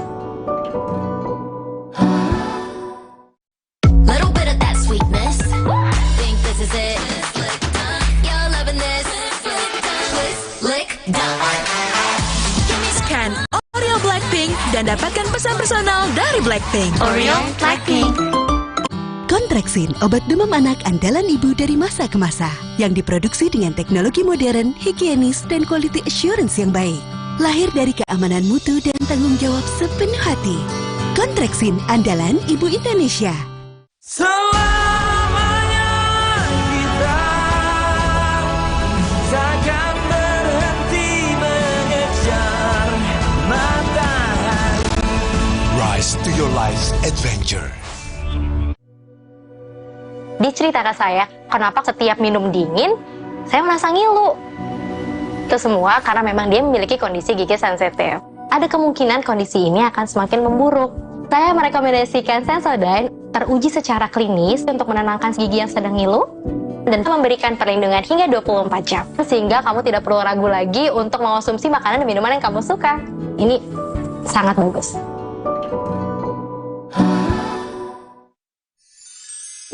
Bosen nih.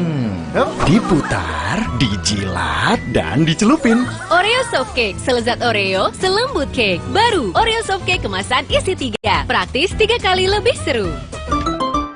Kakekmu yang itu juga dong. Tapi gigi kakek. Gak usah khawatir. Poliden adhesif membuat Anda bebas nikmati setiap gigitan dengan kuat dan cegah terperangkapnya sisa makanan. Poliden Cleanser, bunuh bakteri lebih kuat dari pasta gigi.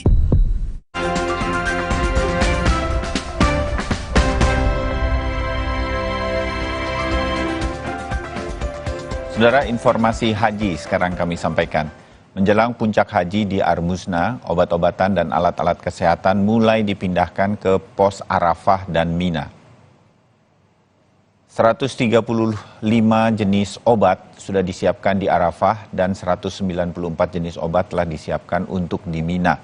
Selain itu, Kementerian Kesehatan juga telah menyiapkan paket obat-obatan untuk tiap kloter jemaah haji. Pihaknya juga menyiapkan 213 tenaga kesehatan di setiap kloter haji. Saudara, bagaimana persiapan puncak ibadah haji tahun 2023 di Arab Saudi? Kita sudah terhubung dengan jurnalis Kompas TV yang berada di sana, Abel Insani, dan akan melaporkan langsung dari Mina, Arab Saudi.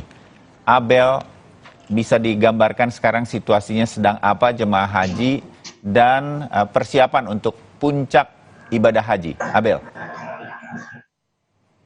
Ya, selamat pagi waktu Arab Saudi, Bayu dan juga saudara. Untuk saat ini, saya mungkin koreksi sedikit ya Bayu, saya berada di Arafah, bukan di Mina. Saat ini saya dan juga petugas lain dan juga jamaah masih berada di Arafah, karena memang hari ini adalah puncak dari ibadah haji, sehingga wukuf baru akan dilakukan hari ini, nanti pada saat zuhur, waktu Arab Saudi.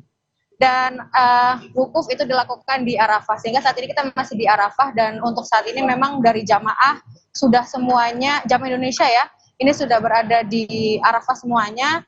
Dan untuk pergerakan jamaah sendiri, ini memang sebenarnya secara bertahap Bayu, untuk kedatangannya mulai dari jam 7 pagi hingga malam, ini untuk jamaah didorong secara bertahap dari hotel di Mekah menuju ke Arafah. Nantinya mereka akan melakukan wukuf di sini, dan juga ada pun beberapa kesiapan-kesiapan yang sudah siap di Arafah pada saat jamaah datang. Seperti misalnya tenda-tenda.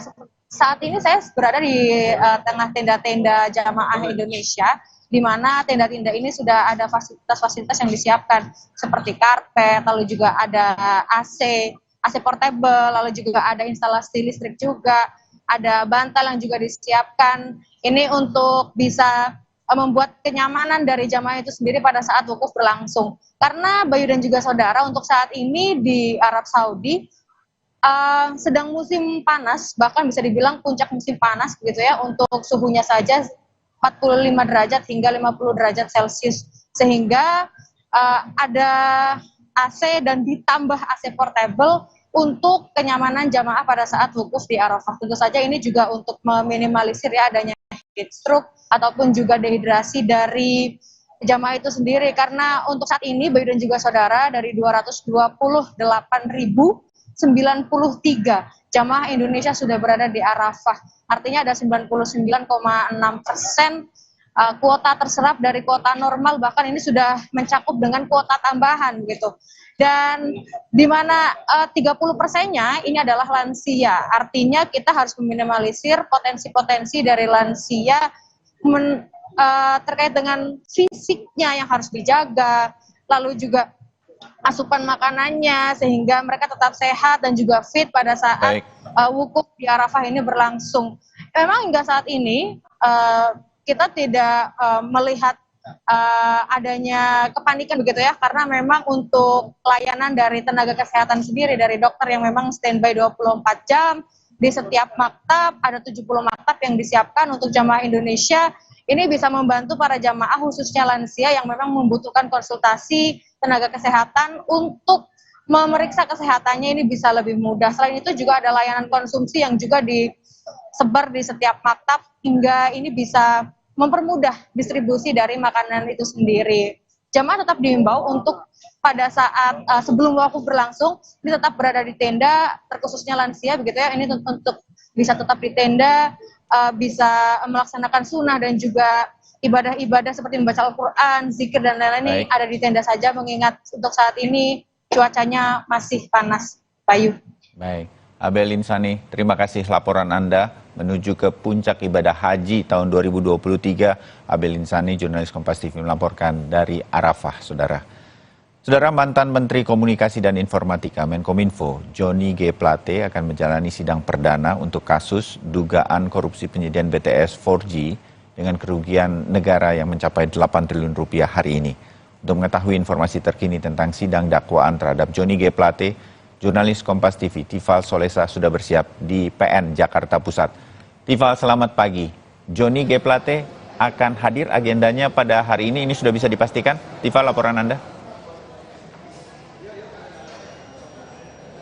Kabar terakhir menyebutkan demikian, Joni bersama 5 terdakwa lainnya dalam kasus korupsi pengadaan proyek BTS 4G, program bakti Kementerian Komunikasi dan Informatika ini akan hadir di ruang sidang Hatta Ali, Pengadilan Negeri Tindak Pidana Korupsi Jakarta Pusat. Jadwalnya sidang akan berlangsung pada pukul 10 pagi ini. Anda bisa lihat di belakang saya kumpulan dari para pewarta ini menantikan ruang sidang dibuka. Harapannya ini sidang bisa berjalan tepat waktu di pukul 10 waktu Indonesia bagian Barat. Belum ada informasi yang berubah, entah itu soal rencana dari pemeriksaan ataupun juga pembacaan dakwaan, apakah akan dipisah atau tidak. Sejauh ini yang kami pahami bahwa ke-6 terdakwa ini menurut Kejaksaan Agung akan dihadirkan di muka sidang di sidang perdana kali ini. Agendanya adalah pembacaan dakwaan dari Jaksa Penuntut Umum. Sementara itu yang perlu dipahami juga, Jaksa Penuntut Umum yang menangani langsung kasus ini yang disidang di Pengadilan Negeri Tipikor ini datang dari Jaksa Agung Muda Tindak Pidana Khusus Kejaksaan Agung bersama dengan dari Kejaksaan Negeri Jakarta Selatan. Kami masih menunggu ruang sidang dibuka dan semoga sidang ini bisa berjalan dengan tepat waktu, Bayu. Baik, Tifal Solesa, terima kasih laporan Anda dari PN Jakarta Pusat. Saudara, kami segera kembali untuk Anda usai jeda.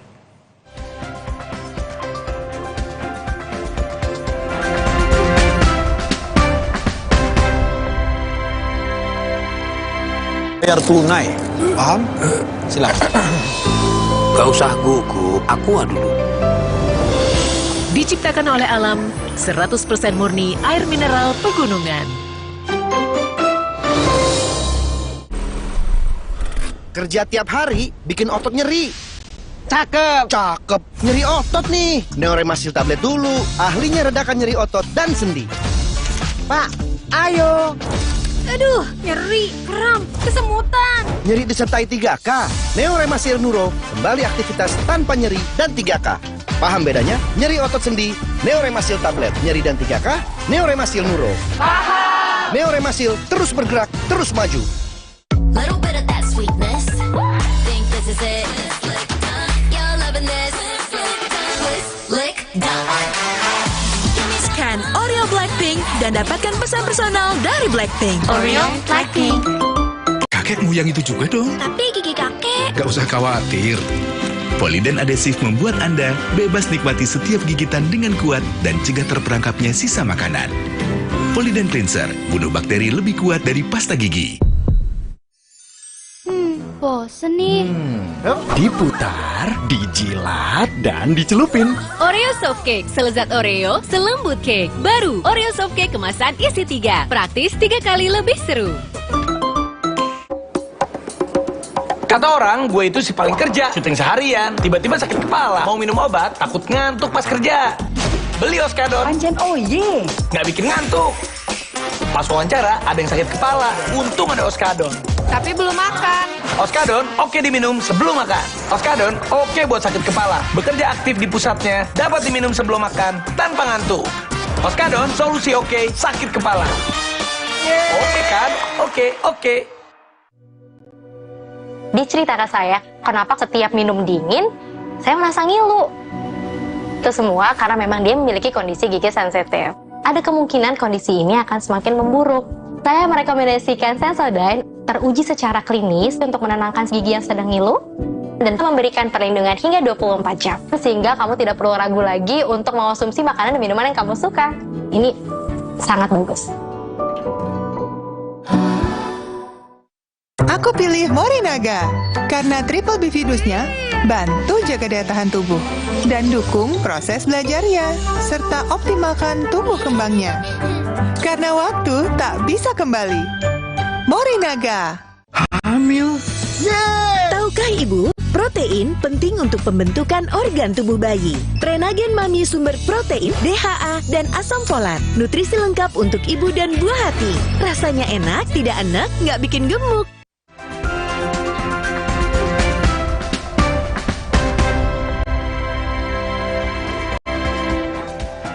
Saudara, Presiden Jokowi memerintahkan Ketua Umum PSSI Erick Thohir untuk menyiapkan secara matang sarana prasarana Piala Dunia U17. Kemudian soal stadion utama GBK yang berpotensi bentrok digunakan konser Coldplay, Jokowi di sini bilang bahwa masih banyak stadion lain termasuk JIS. Jokowi bilang ada banyak opsi stadion di Indonesia, antara lain Jakarta International Stadium, Stadion Manahan di Surakarta, hingga Stadion Bung Tomo di Surabaya. Jokowi menekankan Indonesia harus siap setelah menerima kepercayaan kembali dari FIFA untuk bisa jadi tuan rumah Piala Dunia U17 pada November mendatang.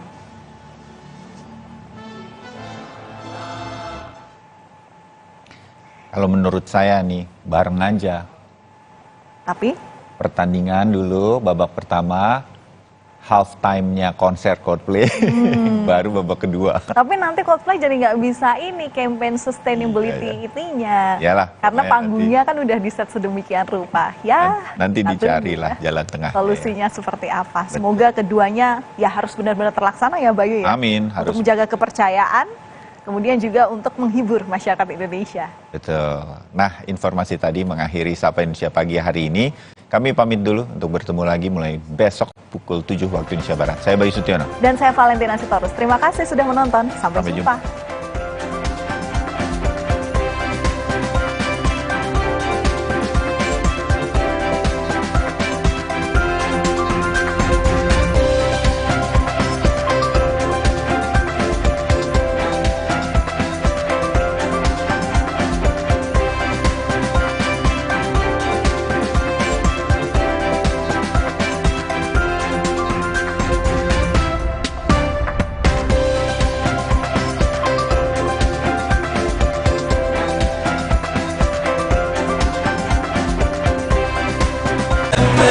Dekatkan diri.